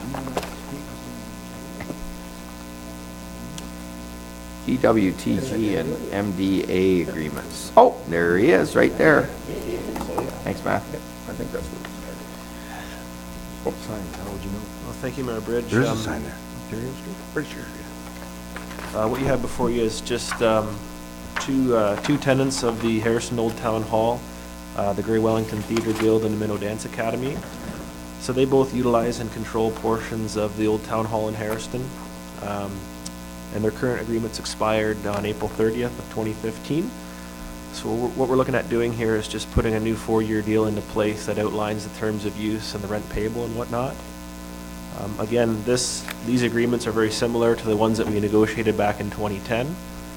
There's a few changes. We shortened it from 5 years to 4 years, and the increase that'll be payable annually will be the lower of 2% or the October CPI. And that's something that we've negotiated with a couple of other users of rec facilities in Minto, so we wanted to try and keep it as standard as possible.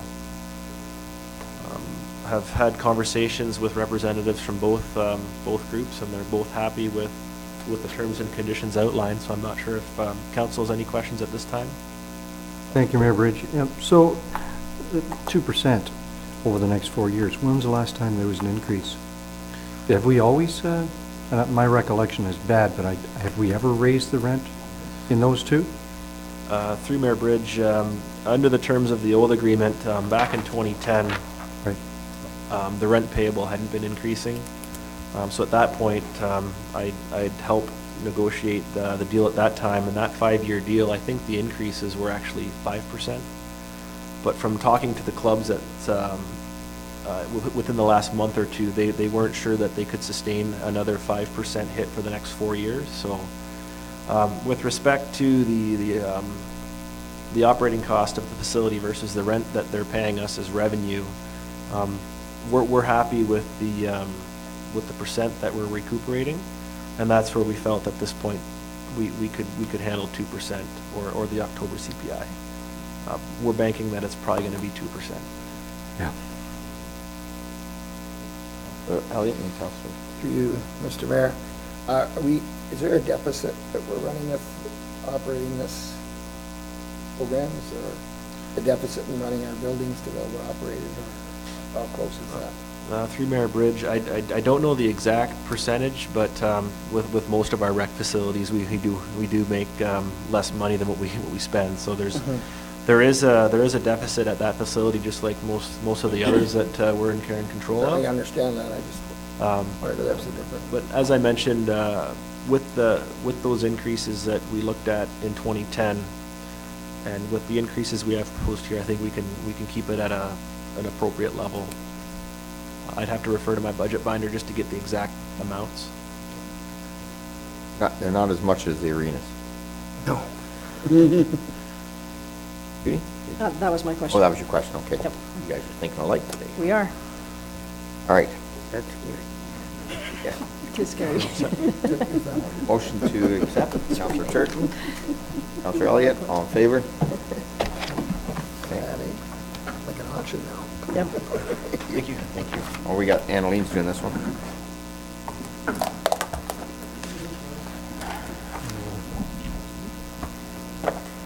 Mayor Bridge and Council, I bring for you is the noise bylaw exemption for Party in the Park in Palmerston. It was ran last year and it's going to run again this year, Saturday, June 27th. What they're asking for is They'd like to end the show at 12:15 a.m., and according to our noise bylaw, you would have to be done at 11 p.m. It's an extra 75 minutes.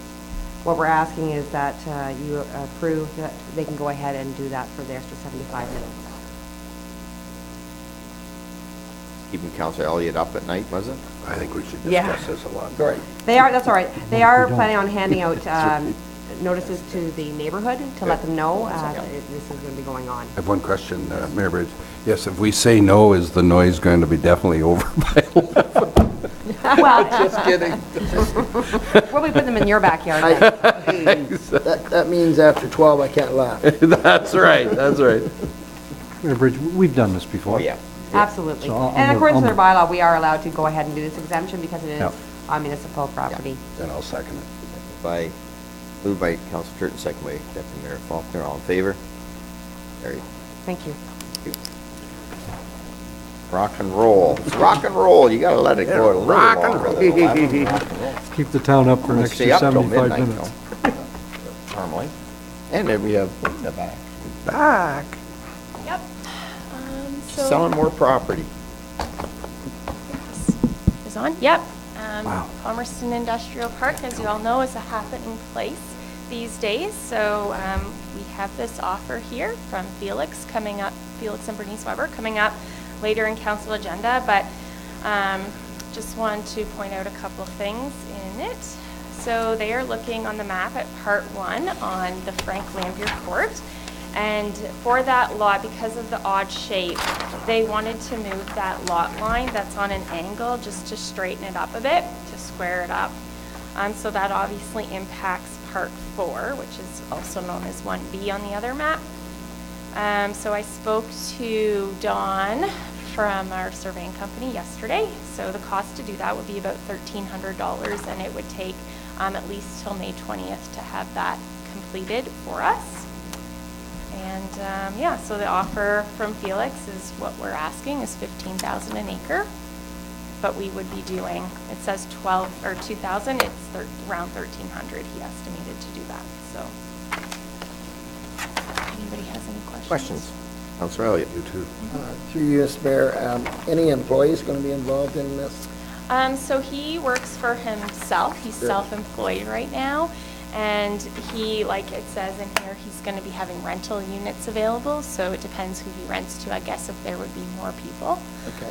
And as I put in the notes, Felix is part of our business flight program at Launch It. So he's working with our mentors and stuff there, helping, because his business is expanding. So he may employ more people as he grows. Yeah. Okay, thanks.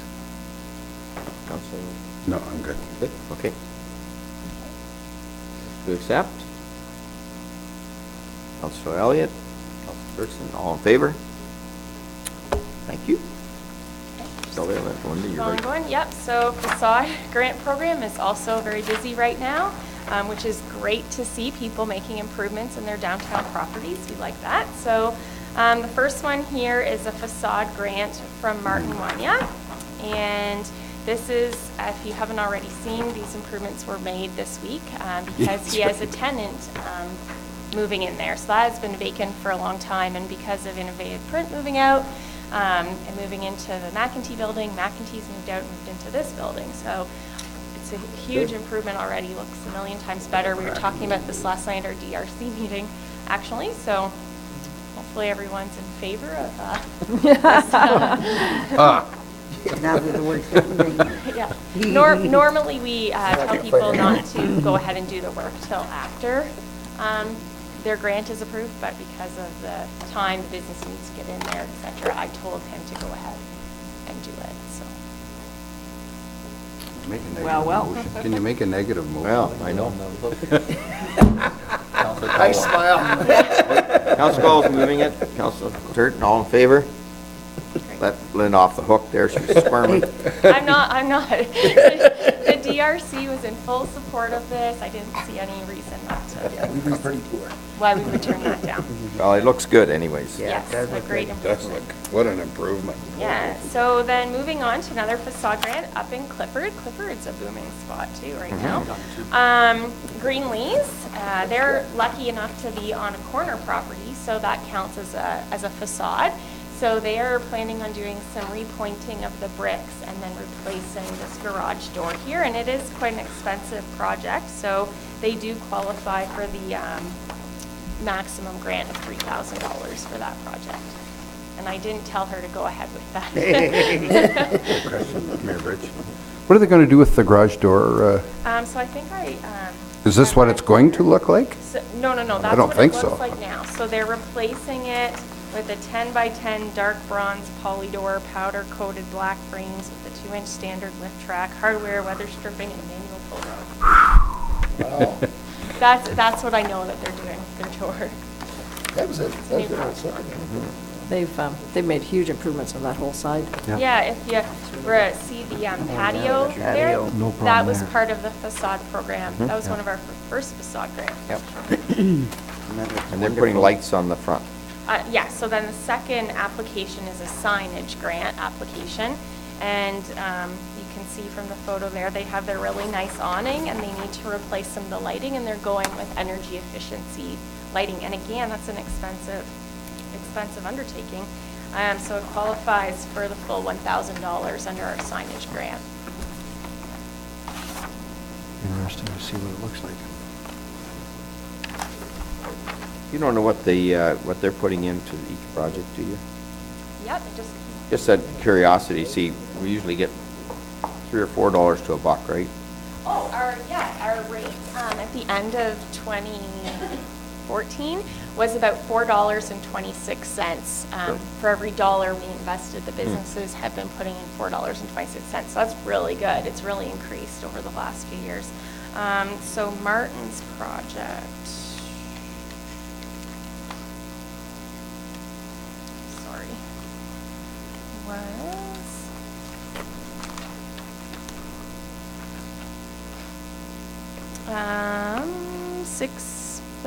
almost $6,000. Six. And then Green Lanes project.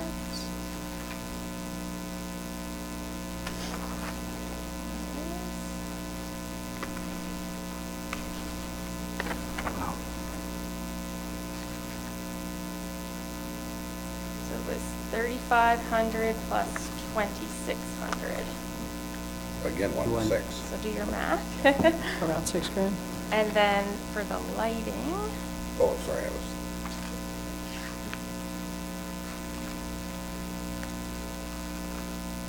is $3,392 plus HST. Oh, yeah, 1/3, 2/3. Good.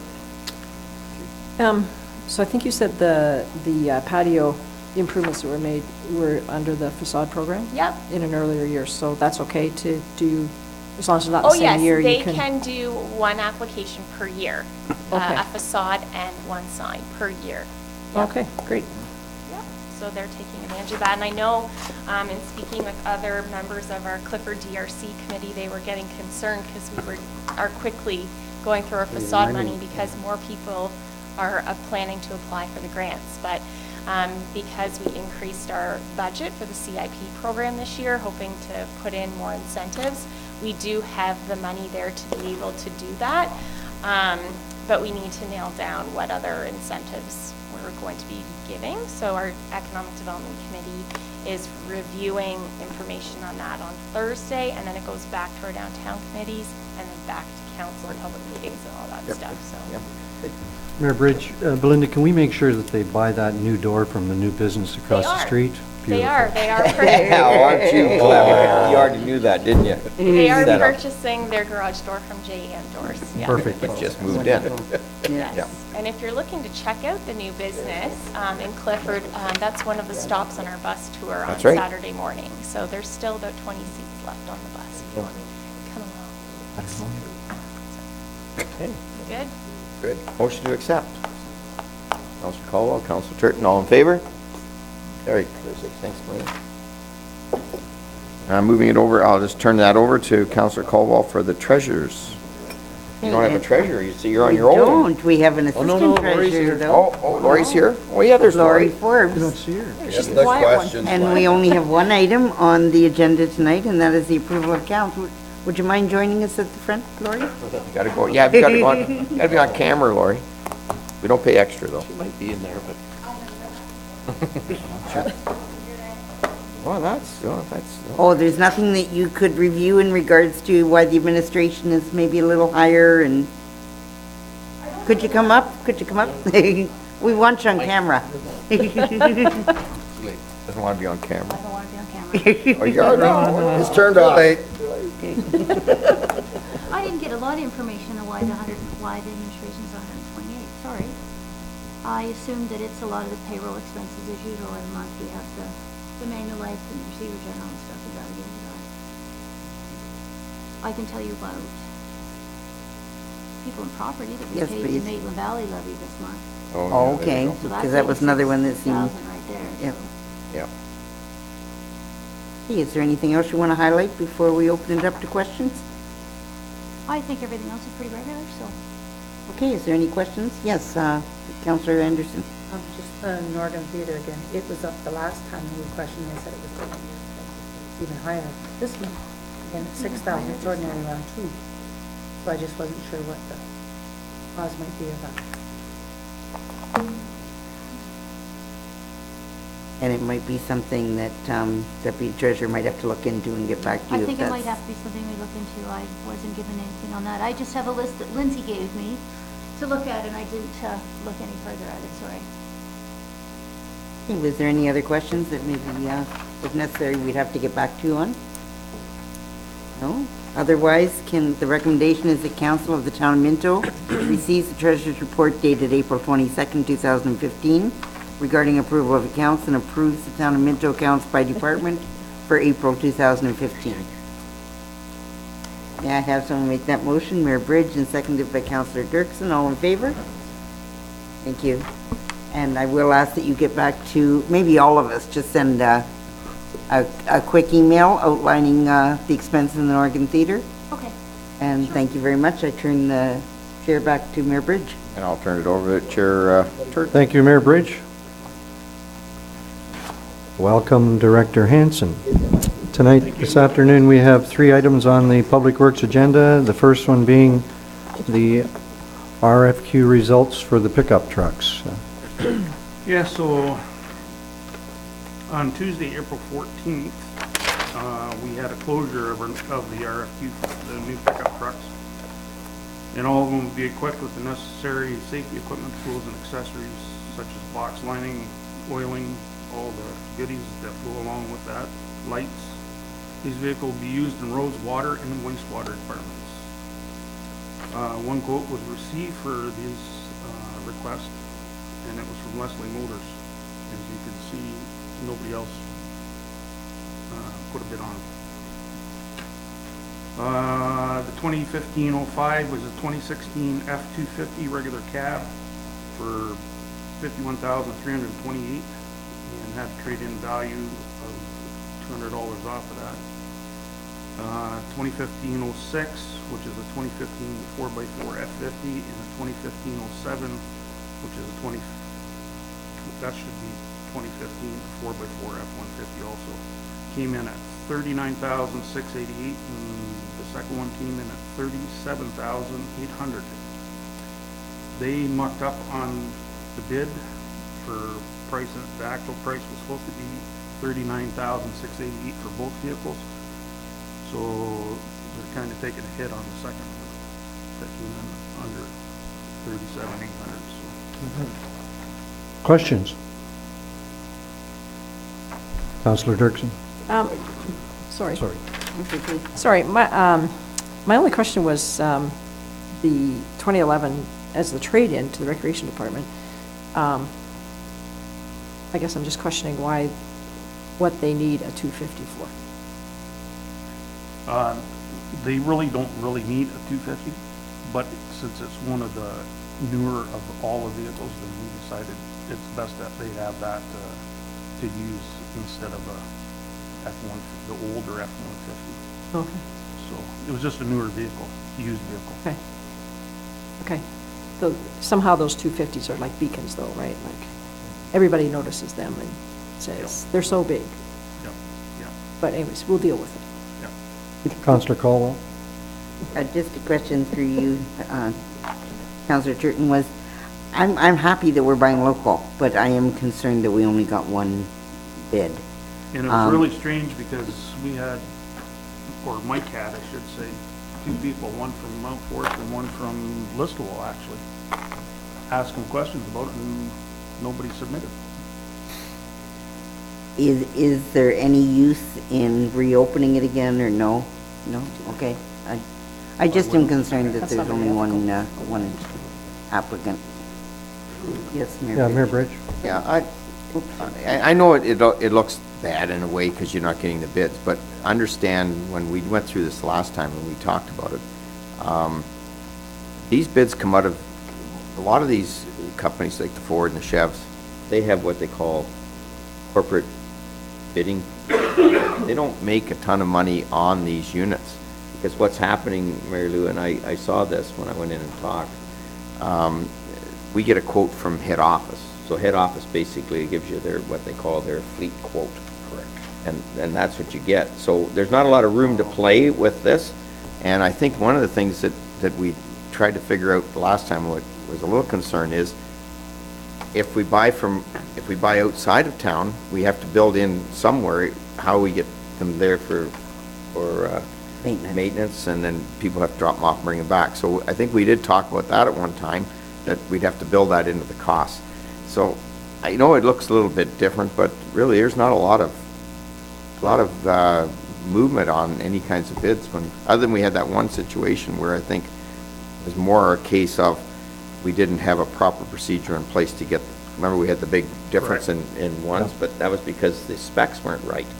And the one that was under a big amount, unfortunately, wouldn't have done the job we needed to do. Yep. And I think the other thing on the 250, and I'm sort of understanding where I got burned on that truck. Council Dirkson's coming from, but we've been sort of offloading those to the Recreation Department because they don't put a lot of miles on theirs. So the idea being that that'll be replaced shortly when it gets to that. We've got a program in place now, which thank goodness we have, that we're gonna start trying to get some of these, where we have a 2000 truck here. Yep. Never should be here that long. No. And the But council's we are built in that into that whole reserve that we're starting to do that. So. Yeah. Is that the rust bucket that's going? Go ahead, CAO, Bill. Mr. Chair, I think that's a good point, that sometimes the 250s work their way in, and then it's a new 250 in 5 years, but we're taking an old 250 and moving it to another department, so I'm more comfortable with that than upgrading the fleet for rec. And they've always bought used as long as I've been around here. They've either bought used or got a used. They don't put a lot of miles on. That's right. And then I just wanted to remind you that this did include the sander. On plow the attachments. new 50, that includes the sander and the plow. So that one will be going to our sewage foreman, and he will be plowing his way into his That's right. lagoon. We talked about that at budget. Yep. So sometimes it's a beacon when these pieces of equipment have plows and sanders on them, so we will now have two. Correct. That's why his has that, so that he can plow his way in, and he will clear his parking lots at the Palmerston plant and so forth. Yeah, I think it's important that we all understand why that 250 is going to recreation, because I'm sure there'll be questions, but I mean, I agree, it's senseless to get rid of it and keep an old one that has all the maintenance on it. So any other questions? If not, the recommendation is that the Council of the Town of Minto receives this report regarding RFQs 2015-05, 06, and 07 for pickup trucks from the Public Works Director, and approves the purchase of the new vehicles from Leslie Motors Harrison. Can I have a mover? Deputy Mayor Faulkner and Councillor Dirksen, all in favor of the motion? Against? That's carried. Thank you. Second item on the agenda this afternoon is the tender for the single surface treatment. So the tender for the following was sent out and closed April 15th of this year for single surface treatment. This application is the top coat for the fourth line of Minto. 3 submissions were received, one from Duncor for $1.09 for their emulsion and $30.37 for their aggregate. Norjohn Contracting was $1.35 for their emulsion and $76.55 for their aggregate. And MSO, $1.20 for their emulsion and $31.50 for the aggregate. Last year, Duncor got this contract, and I think it was at $1.02 for emulsion and $34.03 for their aggregate. Yeah, So it's it's down. down in price, so. So do you think Norjon have the wrong number there? Should that be a 3? Questions on this particular one?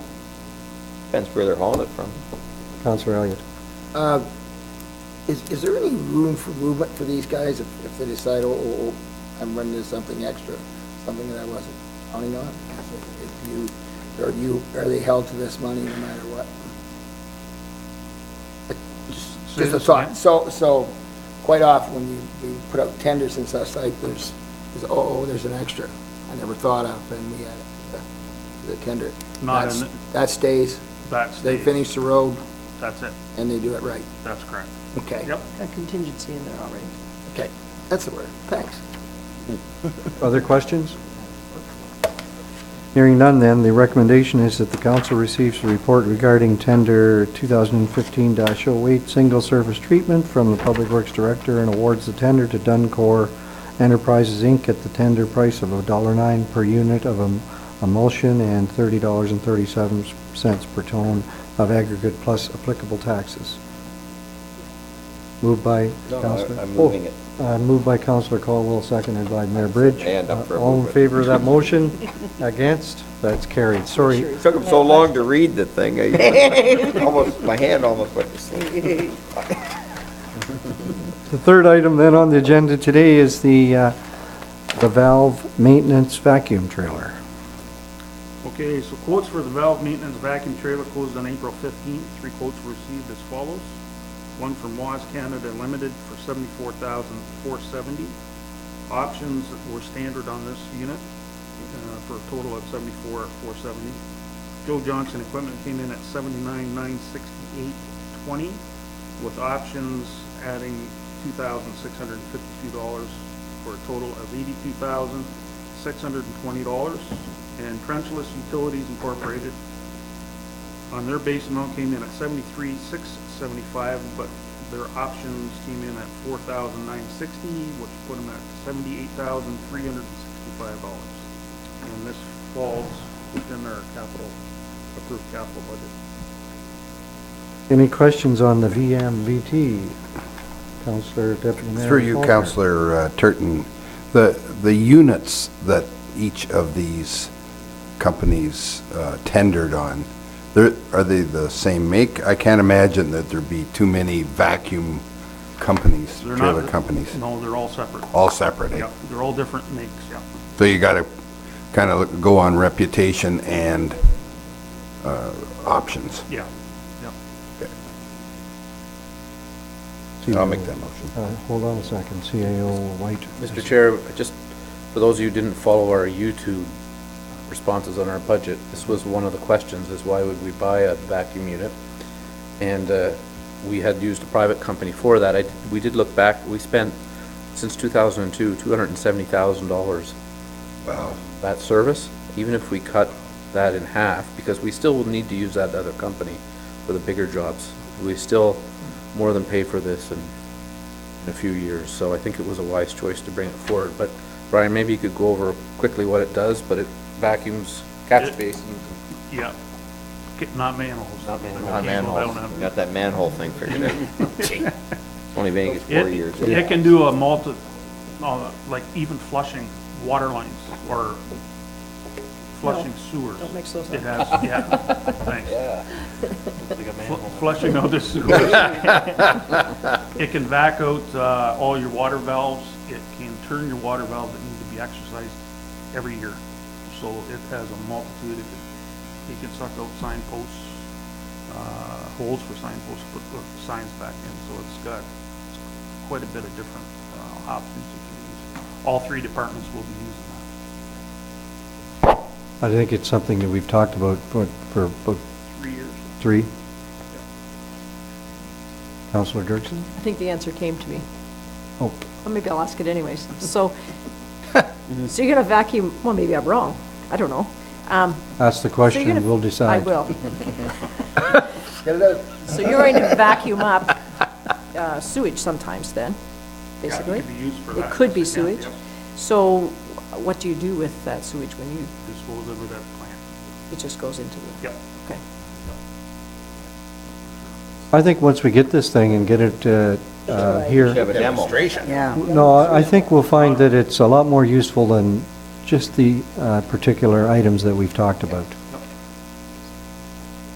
Any other questions? Then can I have a mover and a seconder? Thank you, Deputy Mayor Faulkner and Mayor Bridge. All in favor of this motion?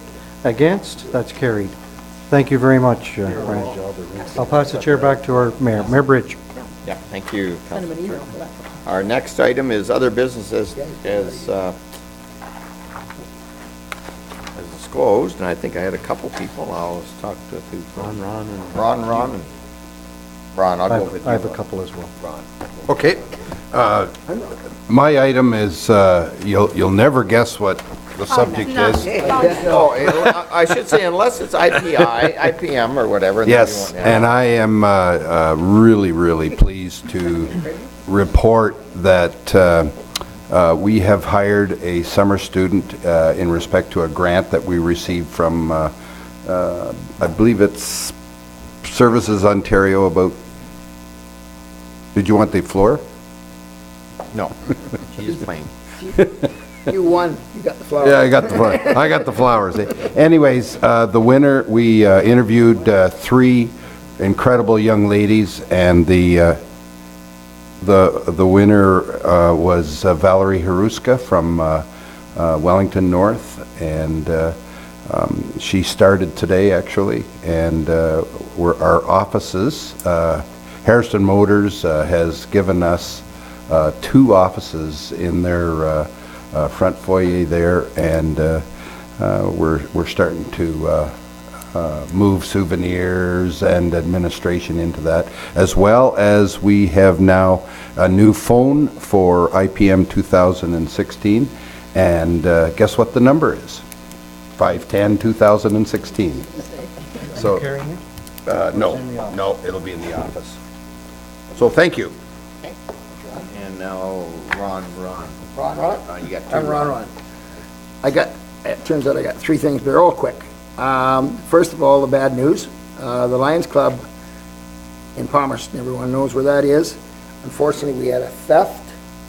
We believe it was over the weekend. We have a, what do you call it? Electric panel that's hooked up to it. It's a portable electric panel.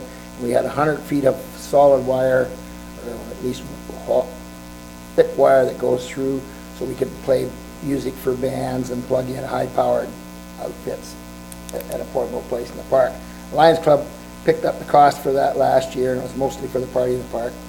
We were planning on using it this weekend, and we still are, because we're fixing it for the Norwell or anyone else that needs power in the park, or wherever, preferably. And what happened is somebody managed to get into our locked basement, and it wasn't broke down, but they did get in. Cut the wire, took 100 feet of cord, and I guess it's really, really heavy, and it would take at least 2 people to carry it out. The police, provincial police are looking into it. They responded very timely. Actually, we were at my door a half hour after I called.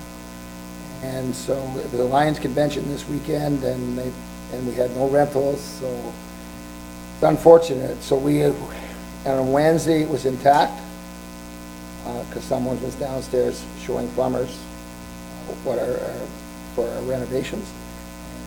They come out, they saw it was intact, but we assume it was either Friday night or Saturday night. Our assumption is. That made of copper, Ron? Yeah, and that's what it was. That's They- a the copper's taken out of it, and normally it's to do with people that use drugs and they sell copper. And Very organized. in turn, they thing, either steal get it. drugs or they get money for it. And they have a place immediately for it. I don't know anything about that, but it's a little disappointing. Our Lions Club are picking it up. It was actually, Dave said it was $475 to replace the wire, and we're doing that. It'll be ready for the weekend for the Norwell thing. So a little disappointing. Our Basement of the CNRE. yeah, that's where they went down. We've had it stored all winter. So someone's, You can get in there from outside. no, yes, that's the only way you can get in. And the door wasn't broke, Door wasn't broke. and the lock is still on. So through osmosis, it went through the door. Whoa, that's strange. All right. Secondly, I was at OSM this weekend, and the small municipality, just a wonderful, wonderful conference, one of the best we ever had. Couple of highlights, I did go to walkable communities, and it's to do with bicycles and stuff, and we're on our way for that. Obviously, we've won that silver award and stuff, but it's the economic value that they've shown in other communities and how valuable it is for us to continue with that program. And the trails thing worked in real nice tonight to have that. It's just huge, and they proved that in their thing. They also talked about, also went to one about hydro, and hydro was big on, and they talked about on selling off the hydro, and the thoughts are from the presenter, and it was only his opinion, that even though they sell them off, all that's going to do is make our hydro go up again. So, Well, yeah, that's, and we can go into that rules, but that's kind of a thought. Premier Wynn was there, and she gave a wonderful speech, but there wasn't a lot in there that that we need to know. Yeah, it was very good, and upleading, made you feel good. Okay, third thing, I got a call today from yesterday from a lady. She has no car, she has no way of getting rid of twigs or leaves. She's raked her lawn all up from all the trees, twigs that fell, and she's got a great big pile. She has no truck, she has no way of getting it, she doesn't know what to do, and I wonder whether we, in the future, should consider some way of having a twig day. County, I know, used to for times, but I don't know, can we look in, could we have our staff look into something like that and come back with some sort of recommendation or some sort of look at what we could do in the future? Because it's a big thing. Like we all think we've got the availability of a truck and we can get out there wherever we can, and they just can't. They just haven't got the ability to be able to do that. So, well, I did say that Ron Fowler had a truck. Well, I'm just saying, I'd rather see it do it that way than going to a staff report, Ron can pick them up.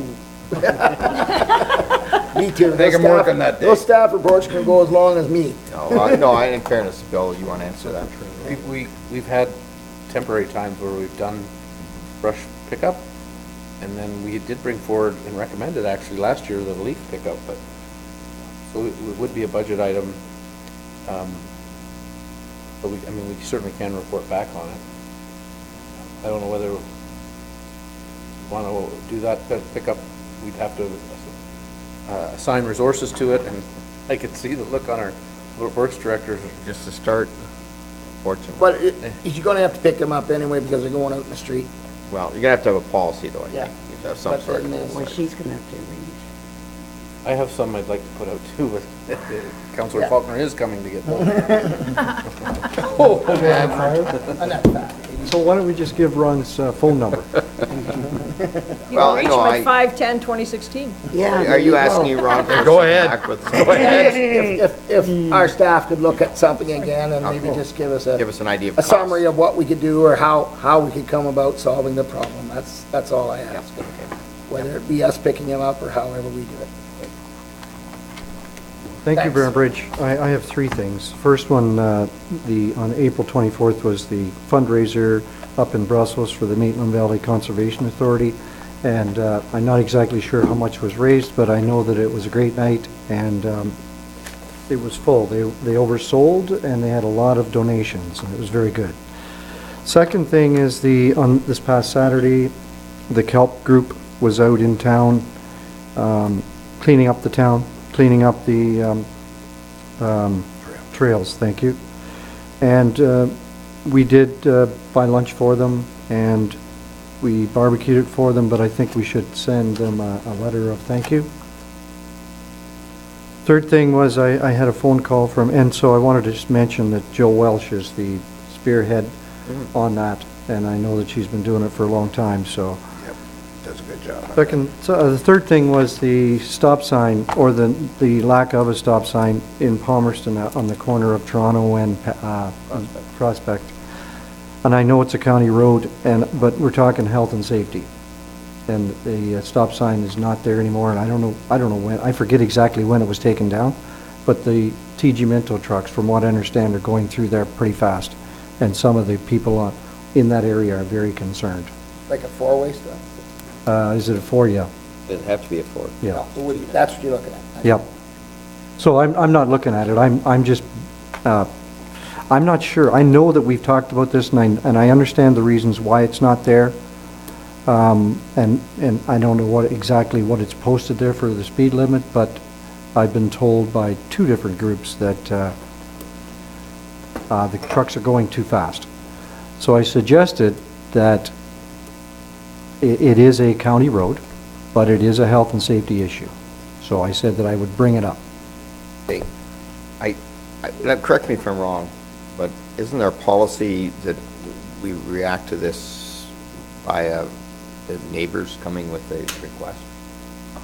And so, yes, Mayor Bridge, that's kind of what I suggested. Yeah. The reason we do that is because we've had it in the past, I believe, we've had some neighbors say, yeah, we want the stop sign, and the other neighbors say no, because now we have air brakes happening, you know, so we've always been kind of, I mean, I just from a, Yeah. are they not willing to come forward? Oh, yeah, they are. Okay, then I would suggest that, I would Yep. put that on.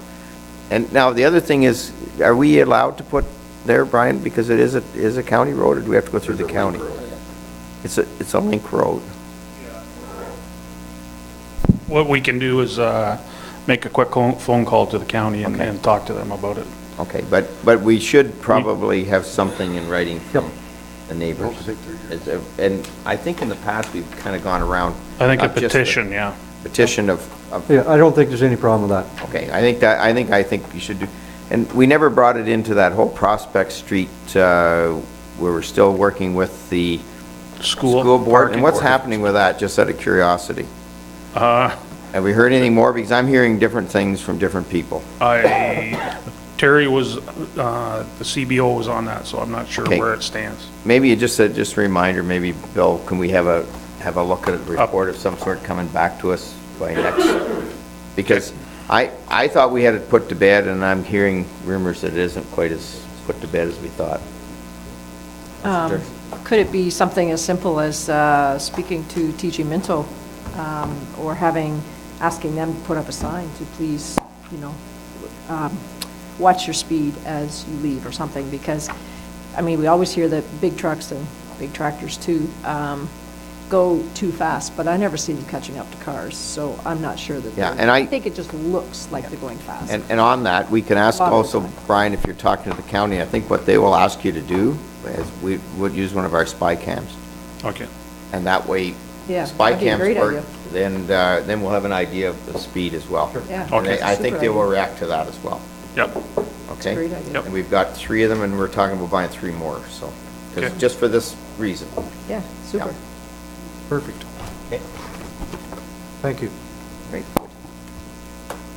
Anybody else? Judy? Oh, sorry, Judy. I also yeah. have 3 things, and I promise they'll be really fast. well. There was a sod turning at the That's what North Elliot's Wellington Healthcare Palmerston facility last week, and it was great to see so many of our council and staff at that event, and they've pulled in trailers and so on, so things are happening over there. Sometimes you turn sod with a little shovel and then you wait for a long time, but in this case, things are happening very quickly, so that's very nice to see. And just a reminder again about the farmers markets opening in Hairston on June the 5th and in Palmerston on June the 6th. Thank you. Fast. I have a question. Question? Question for Judy. Question for Judy? The issue is always out there about using local contractors for a local building. Is that, has that been discussed? I know that you're likely not on the building committee. No, I'm not. And it was pretty much sealed up before I arrived on the board. Like they were already heading this direction. So I don't know. I mean, yes, I love to use local people as well, but I don't know what all the ins and outs were to get to the decision of the contractor. Yeah, you're probably the general contractor, just that we found in the past some big projects. We didn't have a local general contractor that had the bonding. So hopefully what we did, and one good one was with the I know with the library, the local, you got some business, like the local lumber yards and whatnot, but it'll be hard for them, for any of our local companies to get a big job like that, probably. Because they don't have the bonding for government. They're usually looking for people with medical background. I know when we did previous tenders.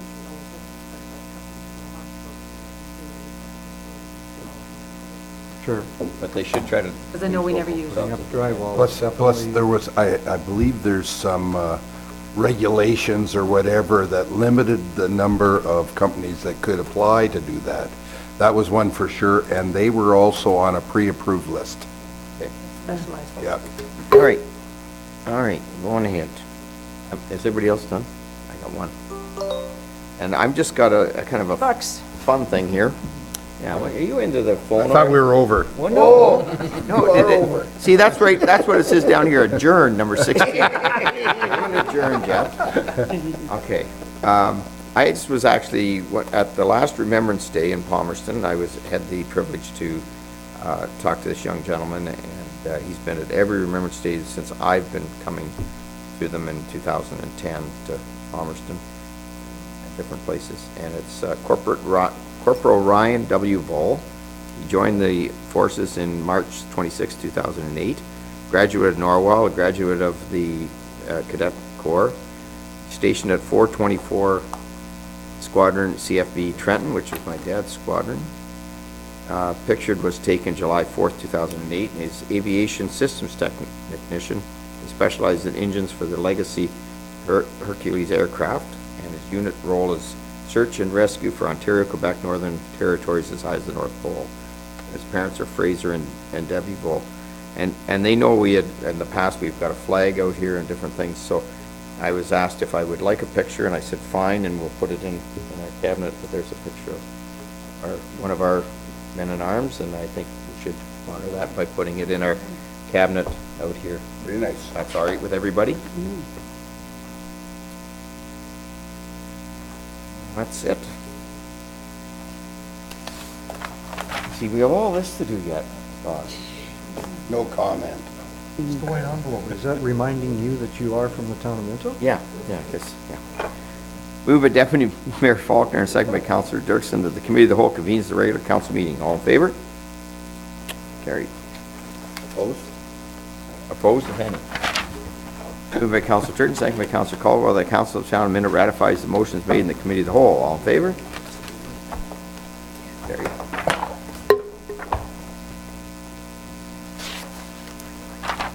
Moved by Councillor Elliott, second by Deputy Mayor Faulkner, that bylaw number 2015-40 authorizing the mayor and CAO clerk to execute an agreement with the Minto Dance Academy be introduced and read in first, second, and third time and passed on to the council, seal the corporation. All in favor?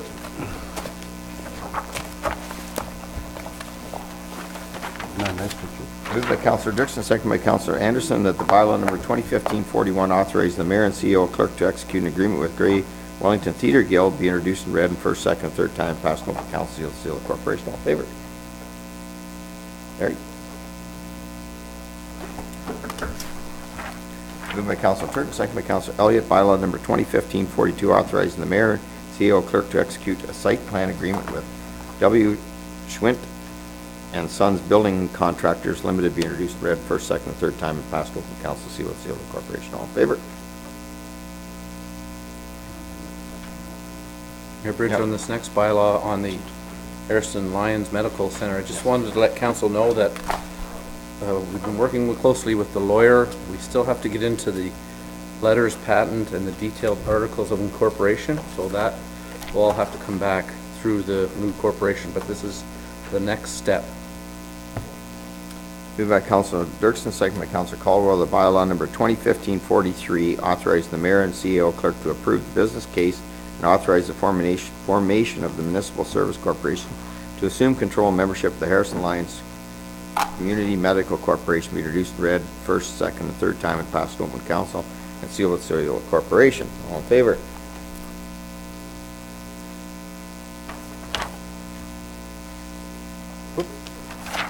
Moved by Deputy Mayor Faulkner, second by Councillor Elliott, the bylaw number 2015-44 authorizing the mayor, CEO clerk to add the 91 run as an annual event to the bylaw number 2015-28 being the bylaw for special events permits and temporary road closures be introduced and read in first, second, and third time and passed in open council, seal of the corporation. All in favor?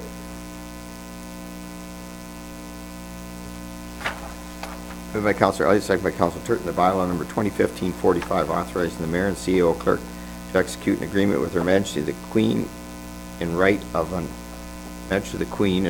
Ontario as represented by the Minister of Economic Development, Employment, and Infrastructure be introduced and read in first, second, and third time and passed in open council, seal of the corporation. All in favor? Is that the bridge? No idea what that is. That was for the, that's for law. I read it. Moved by Councillor Caldwell, second by Deputy Mayor Faulkner, the bylaw number 2015-46 authorizing the mayor and CEO clerk to execute the sale of the industrial lands agreement with Felix and Bernice Weber. Weber or Weber? I say Weber, but Weber. Be introduced and read in first, second, third time and passed in open council, seal of the corporation. All in favor? Sometimes with the 1B here, it used to be Weber, but now that's a Weber. Switches over. I have a question on this one. On this one? Okay. Moved by Councillor Anderson, second by Councillor Dirksen. The bylaw number 2015-47 being authorizing the mayor and the clerk to execute an agreement with Cent Boutique Limit Inc. and McLaughlin Financial Group be introduced and read in first, second, and third time and passed open council, seal of the corporation. And I apologize, Mayor Bridge, I maybe should have asked the staff before this meeting, but forgot to. The one with McLaughlin Financial Group, is that, it's called a sublet, but is it just renewing their one-year lease? No, what it is, well, you want to hit it? Go ahead. What it is, remember when we took over that unit? Right? We took, McLaughlin's was the first unit. Corner one, yeah. But yeah, but they have, because we kind of made it into a kind of one, we took the wall out. We're still operating under McLaughlin's sublease because we're allowed to sublet. Okay. That's what it is. All right, that's Yeah. fine. I just wasn't sure why they were part Yeah, of the that's why package. they're involved. And until Okay. that, his lease was up, and then we'll have to renew with the landlord for ours. But Okay. We're leasing under his sublease. Thank you. Okay, for that all in information. favor? Yep.